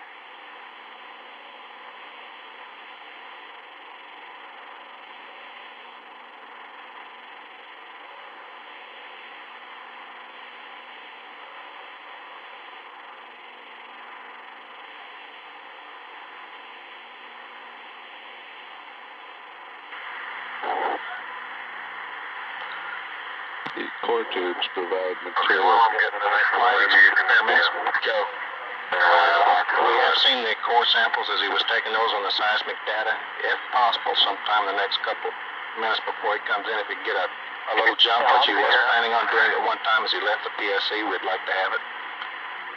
A jump? Roger. Let's let him get through with what he's trying to do.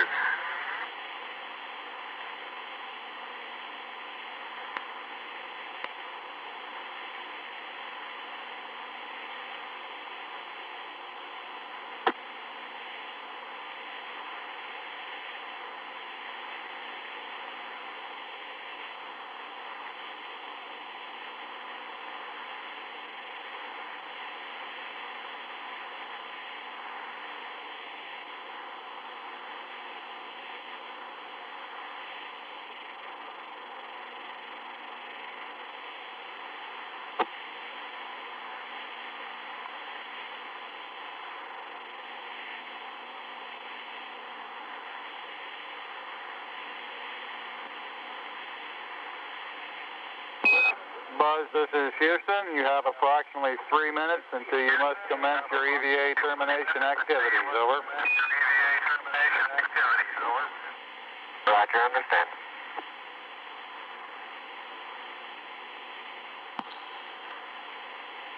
Columbia, this is Houston. Approximately 1 minute to LOS, over. 1 minute.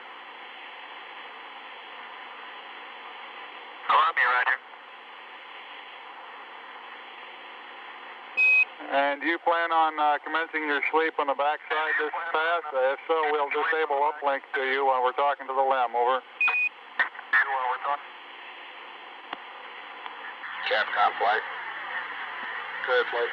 After we get this core tubes and the solar wind, if we can get anything else into that box within the time. Houston, were you able to record in a documentary way where the 2 core tube samples were taken?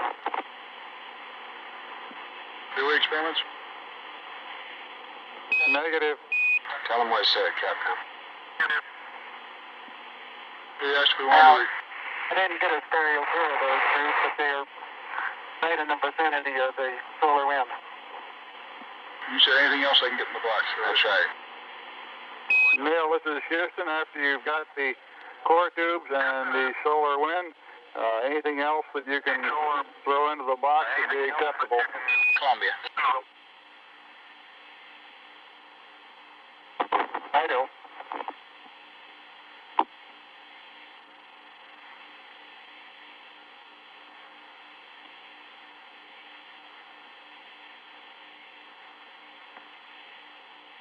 cap was right.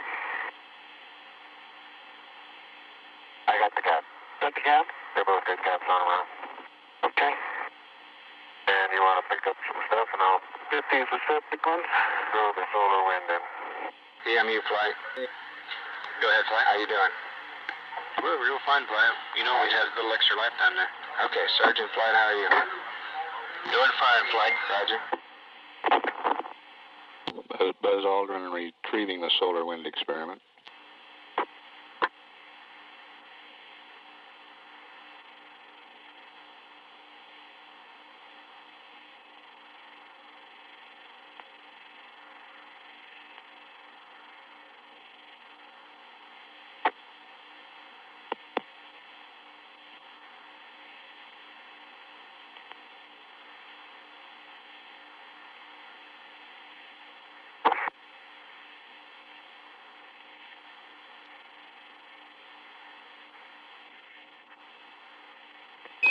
Buzz, this is Houston. It's about time for you to start your EVA closeout activities. Capcom flight.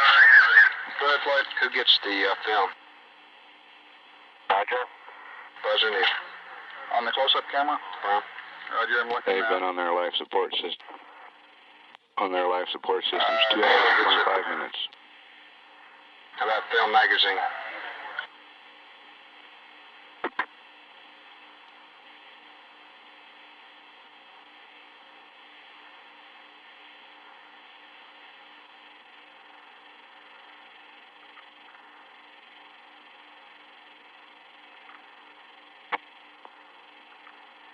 And Neil gets that too.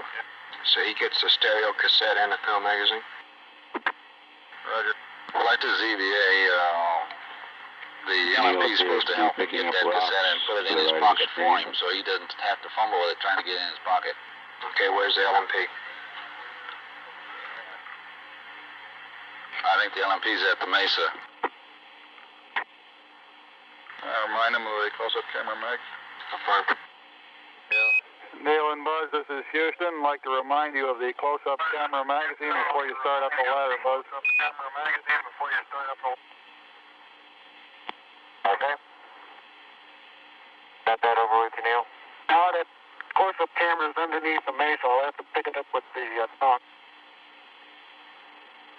And I'm picking up several pieces of really vesicular rock out here now.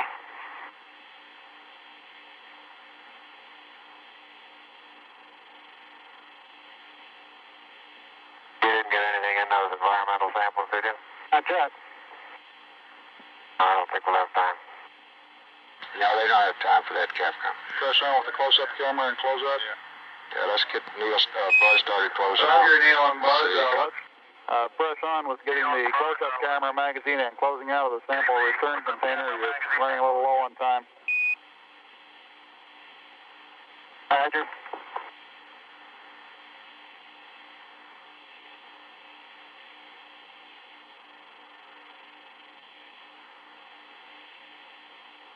We want to keep a good margin in those portable life support systems.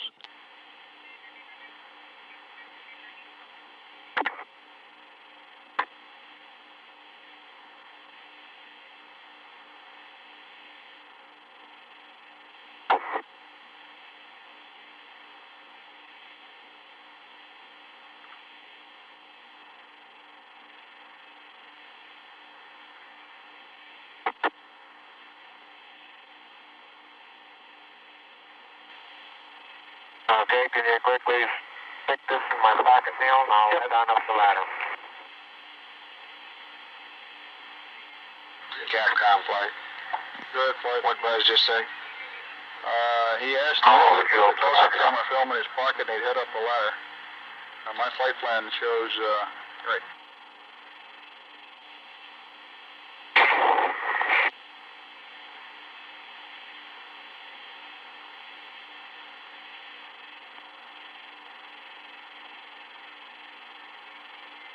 Around there, Phil.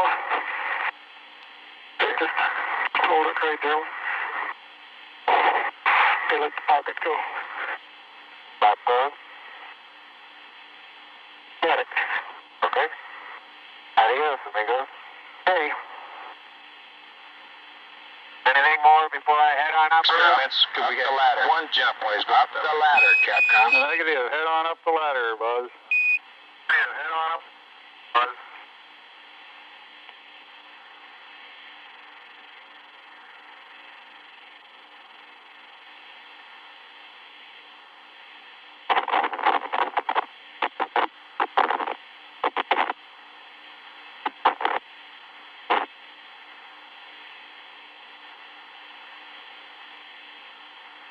That white dot right above the horizon on the right is a phosphorus spot from the TV converter in the Park Station in Australia.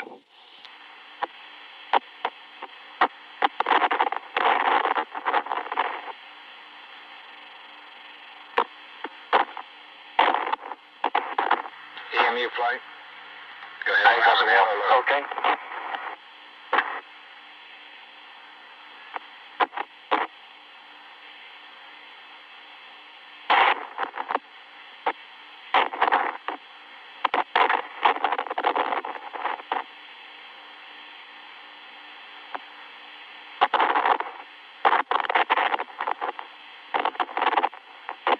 You get the solar wind roll over there? Right, that's it right there. Okay.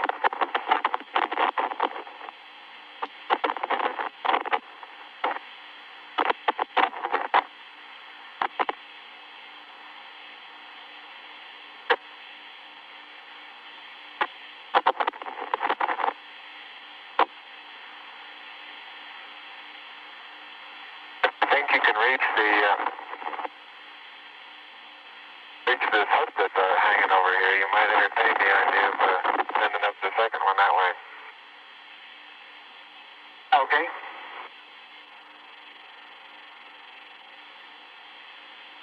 Get the film off of that. Oh well. Better. Yeah.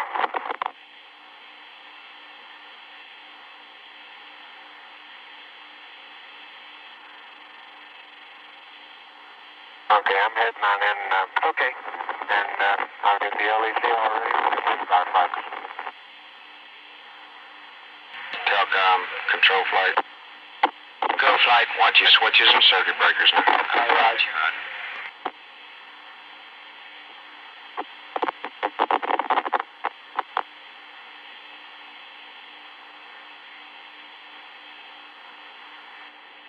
Neil's been on the surface a few minutes longer than 2 hours.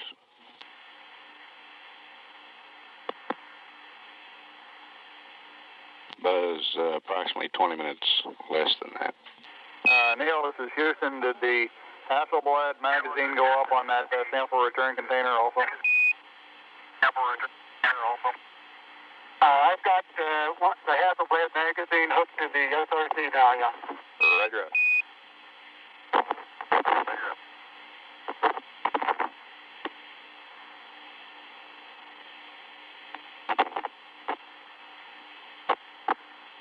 Flight, we're right on now, as EVA. Say again? We're right on the timeline with that plus 15.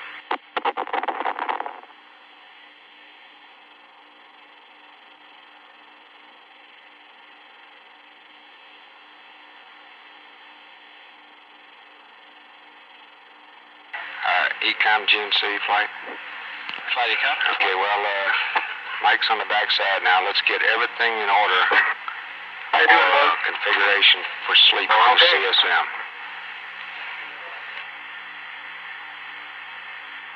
Roger, flight.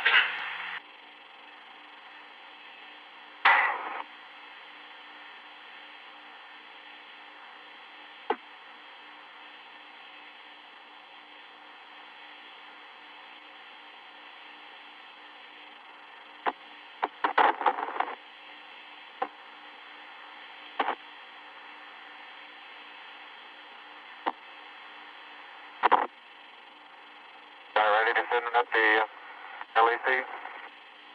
Yeah, just about.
Okay, that's got it clear.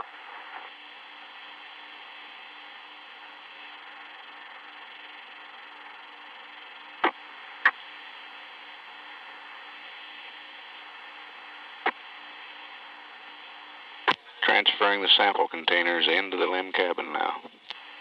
Uh-oh. Camera came off.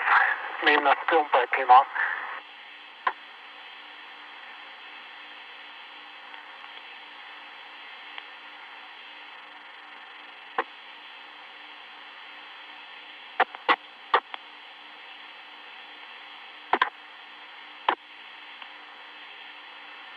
Okay, just ease it down now. Don't pull so hard on it. All right, let it go.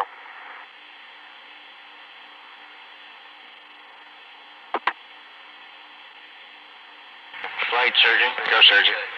Okay, we feel like it's CDR. Oh, you're getting that. I'm going to get the camera. Heart rate here for a sufficient period of time. We ought to ask him to slow down and rest.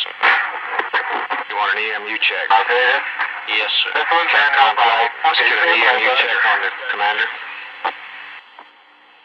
Neil, this is Houston. Request an EMU check, over.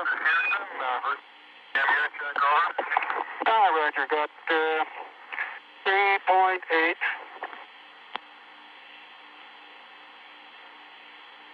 And I got 54 on the O2 and no flags. And my flow is in. Flight experiments. Go. Lick observatory dig. Get a return on the laser. Roger.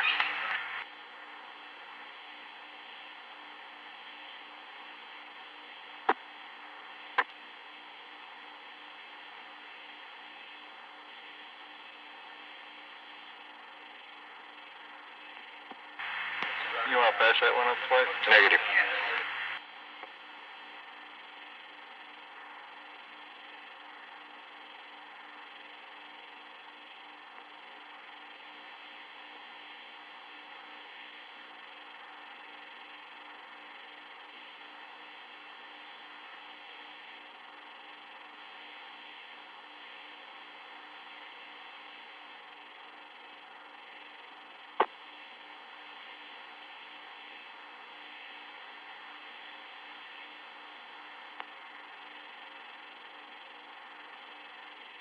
The Lick Observatory in California reports a return on the laser. Good, but no response necessary, but we're in good shape on consumables on CDR. Roger, how about Buzz? Same story. Neil and Buzz, for your information, your consumables remain in good shape. Out. Roger. Let's come, Neil. Okay, I've got one side hooked up to the second box, and I got the film back on. Okay, good.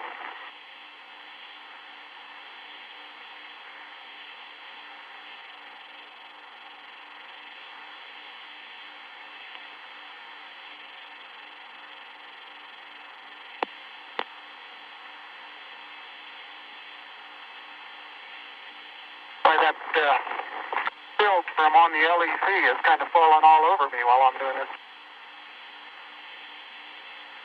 Well, that's good, huh? It looks like down here.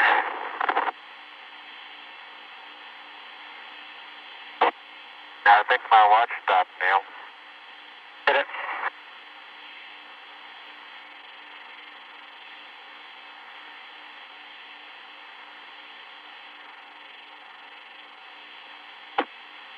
Flight EVA. Go. We haven't heard anything about Buzz doing anything about the sequence camera up in the spacecraft. I don't know whether it's worth mentioning or not, but it might be. He needs to put a new mag on and get some pictures of the LEC operation. I don't know if he is or not. Okay, if you can just kind of hold it, but I think I can do the pulling. Okay.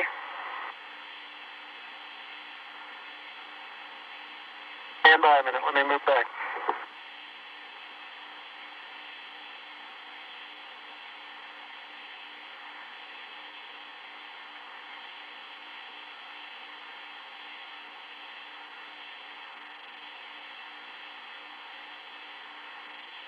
Okay, easy. All right, Easy on the hatch now.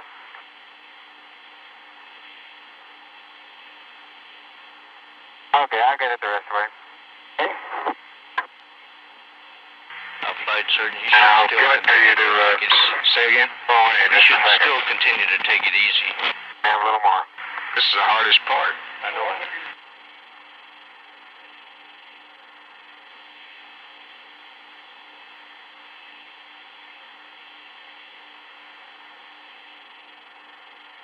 Hours, 40 minutes on the PLSSs.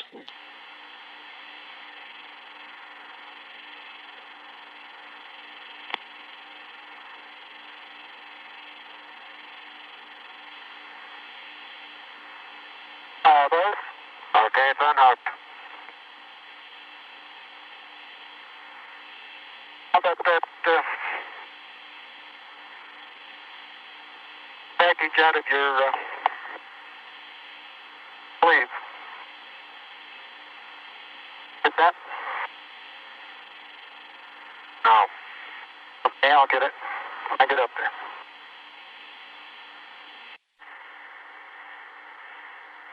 Got it now? Yes, sir.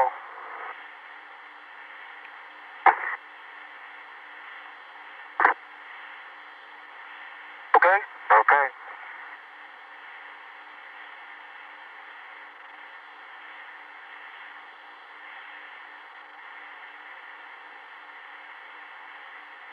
Flight EVA, if they drop that mag, they ought to get it. Did they get that mag, Capcom? Neil, this is Houston. Did you get the Hasselblad magazine? Yes, I did. Thank And you. we got about, I'd say 20 pounds of carefully selected, if not documented, samples. Houston, roger. Well done. Out. In the second box.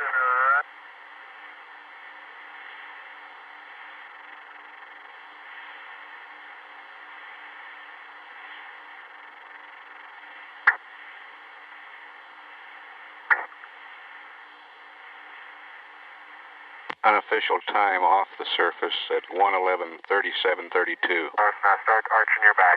That's good. Plenty of room. Plenty of room. All right, arch your back a little, your head's up again. Now, roll right just a little bit. Okay, now. And in good shape. Thank you. Telcom flight. I'm bumping now. Now you're clear. You're rubbing up against me a little bit. Okay. Turn right. That's right. Turn to the left. Telcom flight. Oh, flight. What's your channel, please? Channel 32. Now move your foot and I'll get the hatch.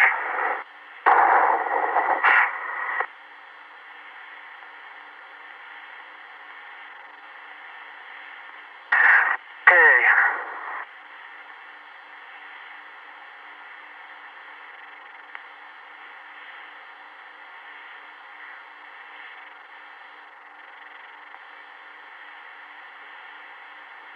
Okay, the hatch is closed and latched.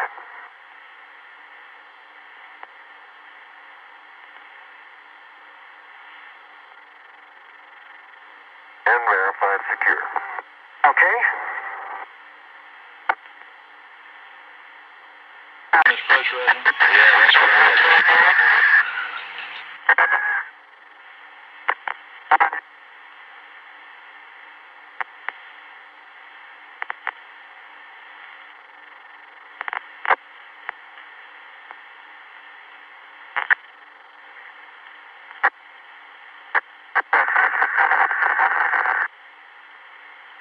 Repress open flight. Cabin coming up.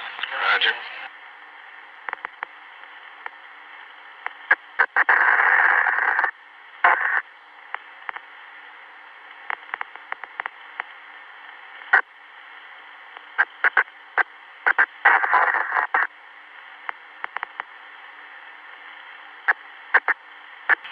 Cabin pressure coming up.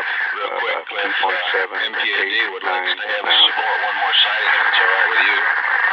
We haven't three seen now. it 3 times. That's 40 flight. That's why they'd like to try this one last one. What new data do we have? Oh, just MPAD science. Well, we have a new set of coordinates? Yes, yes. Four And what we'd like to PSI. do is uplink a statement. folks around the hill are reading this data. Who's saying that one more time? Hey, you're supposed to be getting some sleep in here somewhere. No, not yet, Captain. FAO flight. Go flight.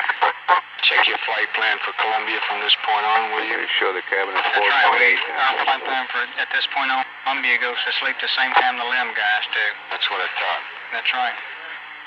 Flight Delcom cabin pressure is up. Roger. We're running about an hour later than this flight Roger. plan. Okay, Fido flight, get all your data together. We'll try it one more time. Roger, thank you, flight. FAO, will you get the information together? Roger, flight. GNC flight? Flight GNC. We okay on consumables or on propellant? That's affirmative, flight. Okay.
LEM's systems look good. Crewmen should now be transferring back to Tranquility Base's environmental control system, and later we'll switch to the vehicle's communication system. We estimate it'll be another 10 to 15 minutes before they're on the LEM communication system.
And a replica of the American flag on the lunar surface is now being erected here in the control center.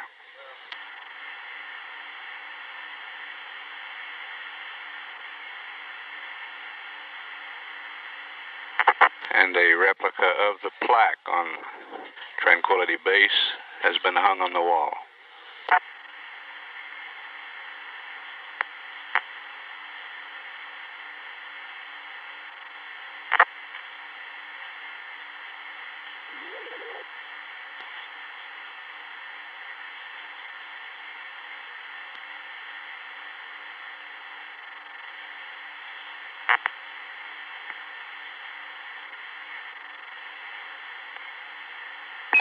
Neil, this is Houston. Neil, this is Houston. Radio check, over.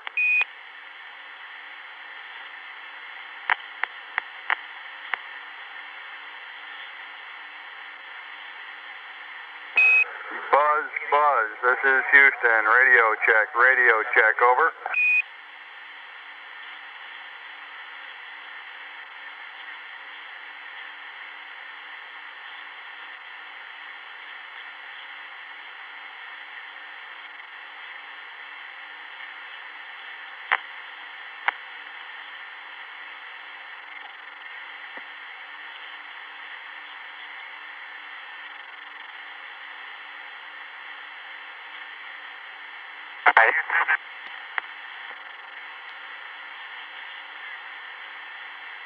This is Houston.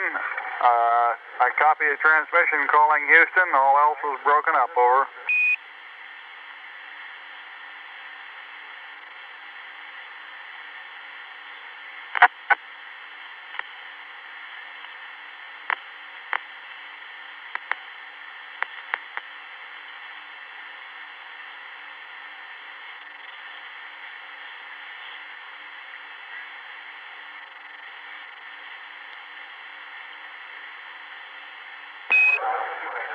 Neil, this is Houston. If you read, we suggest you unstow 1+ antenna so we can have communications, over.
Okay. Great.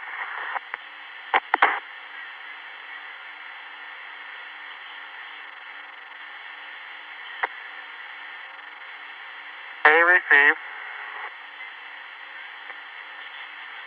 B off. Neil, this is Houston. We seem to be reading you now. How do you read us, over? ICS, push to dot. Relay.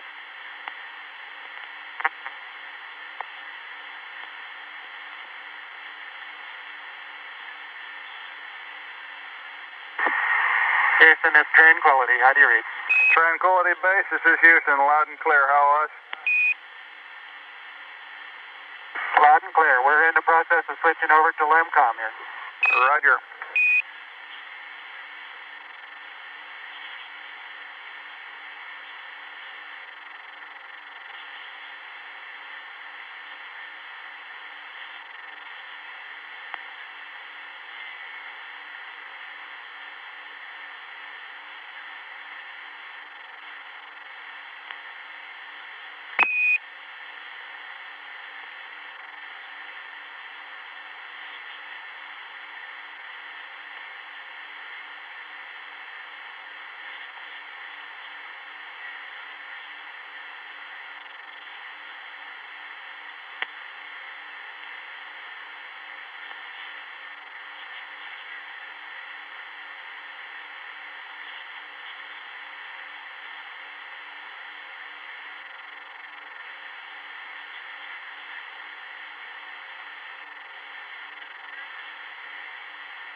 Tranquility Base, this is Houston. We'd like to verify your steerable antenna in track mode SLU. We're going to do a communications handover here on Earth. Over.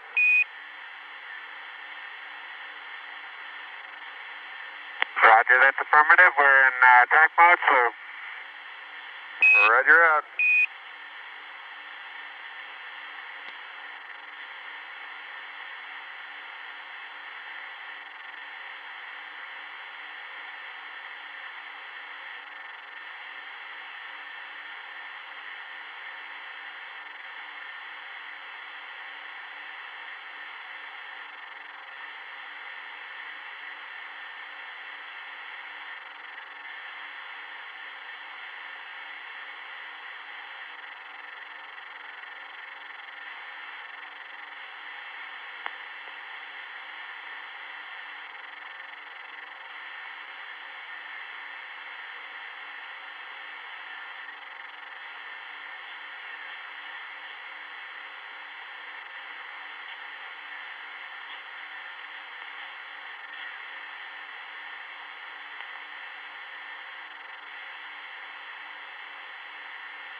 Columbia, Columbia. This is Houston, over.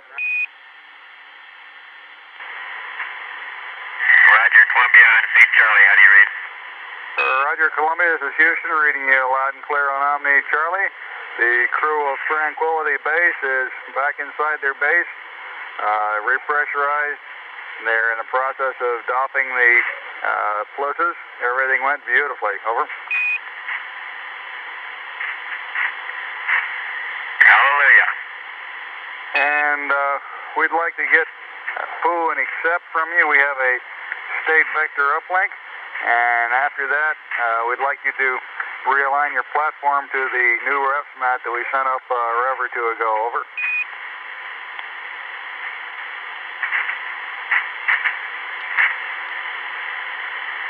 All right, understand. You want a option 1. Please do option 1.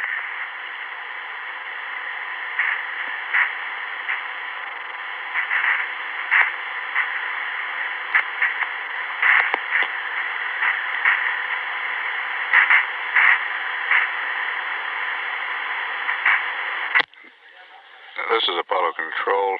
Dr. Charles Berry reports the heart rates during this EVA period ranged from a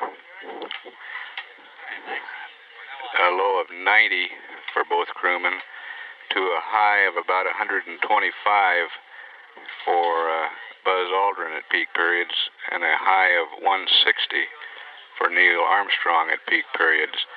That top reading coming during the time he was transferring the rock boxes into the LEM.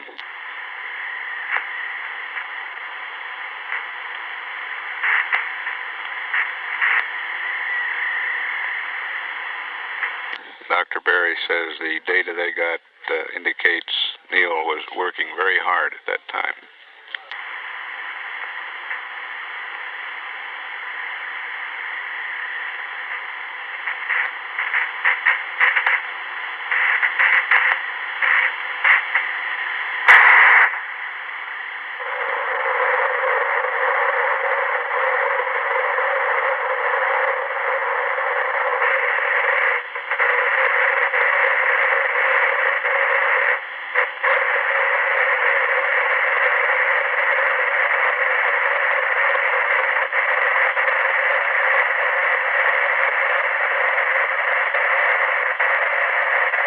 Columbia, this is Houston.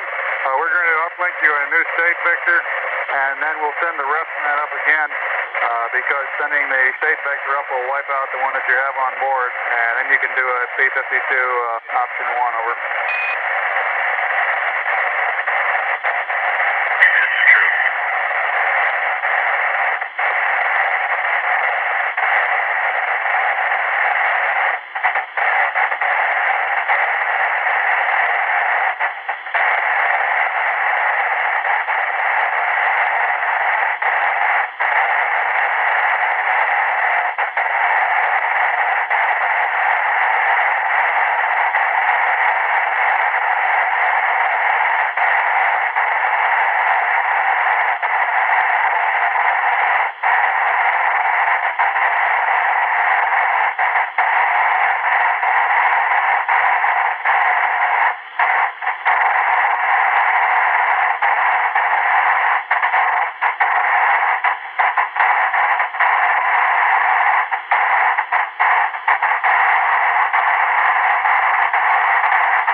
is Houston. Do you read? Over.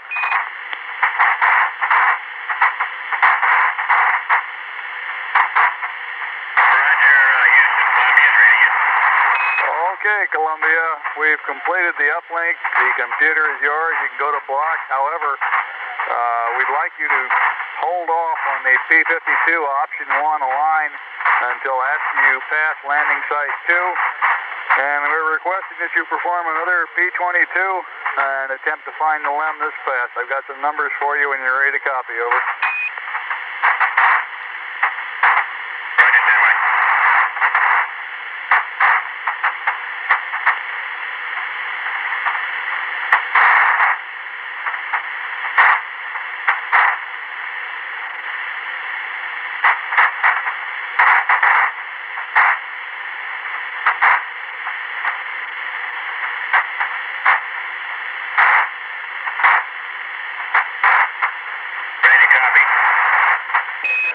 Roger, Columbia, P-22. Landmark ID is lunar module. Make that Tranquility Base. T1 112-2508. T2 112-3017. 4 nautical miles south. Time of closest approach 112-3152. Shaft 357.051. Trunnion 047.432. Roll 0. Pitch 250. Yaw 0. Read back. Over.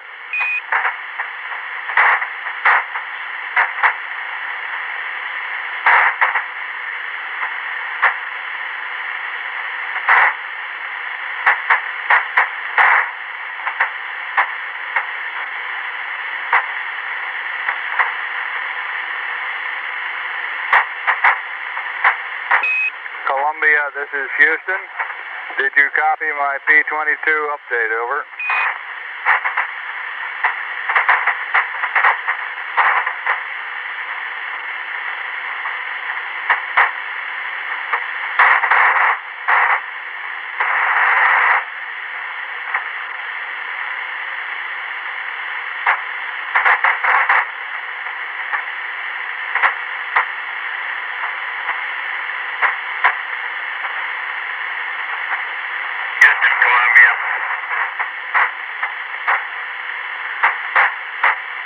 Columbia, this is Houston.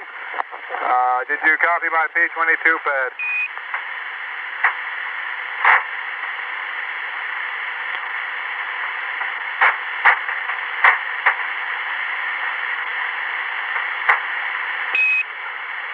Columbia, this is Houston. Do you copy my pad? Over. Negative, Bruce. Just give me the latitude, longitude over 2, altitude, and the grid squares. Never mind the other, you're broken up. Stand by.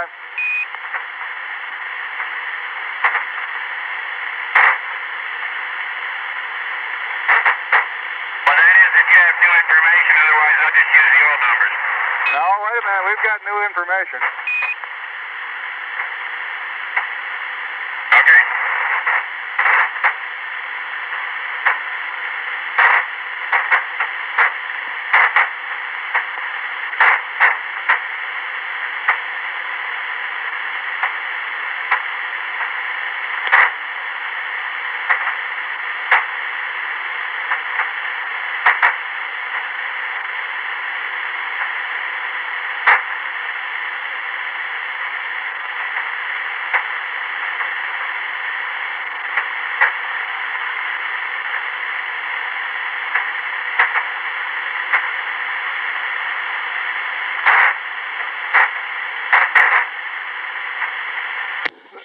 This is Apollo Control at 112 hours 19 minutes.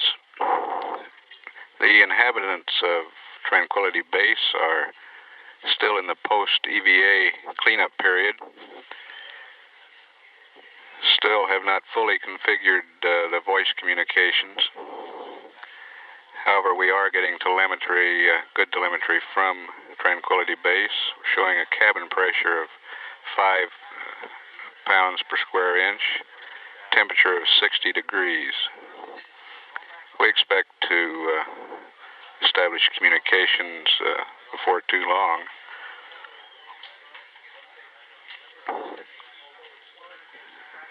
During this period, the crew is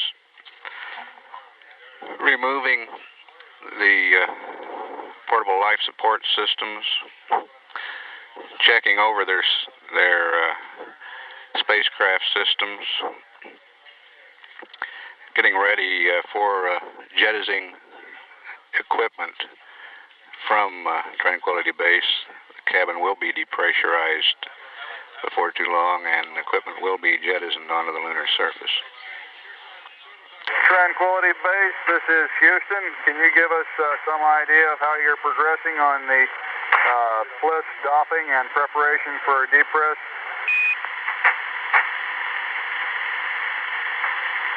Roger, Houston, Tranquility Base. We're in the process of using up what film we have, and I'm just getting ready to change the primary ECS canister.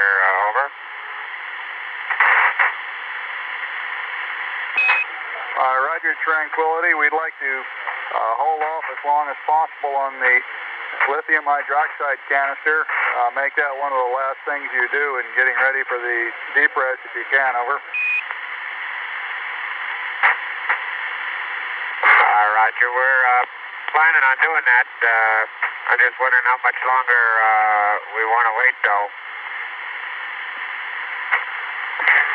We've probably got another half an hour's worth of picture taken, and I guess we could run through an heat cycle and then change the canister and then depress. Over. Roger, that sounds fine to us. Well, it'll be a little crowded in here for a while. Oh, we don't mind a bit.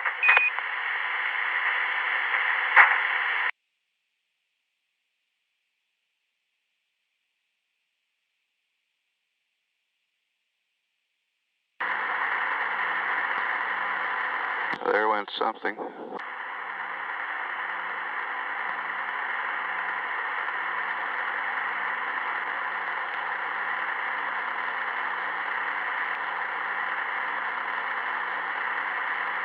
Looked like a portable life support system.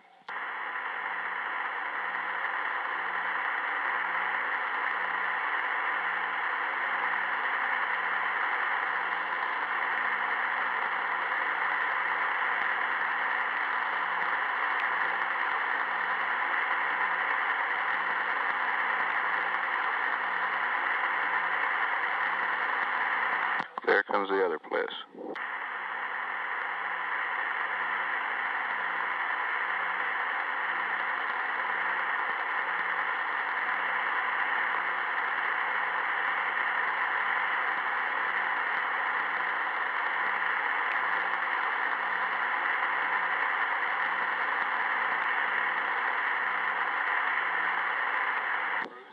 The experiments console reports the seismometer recorded both the impacts of those portable life support systems.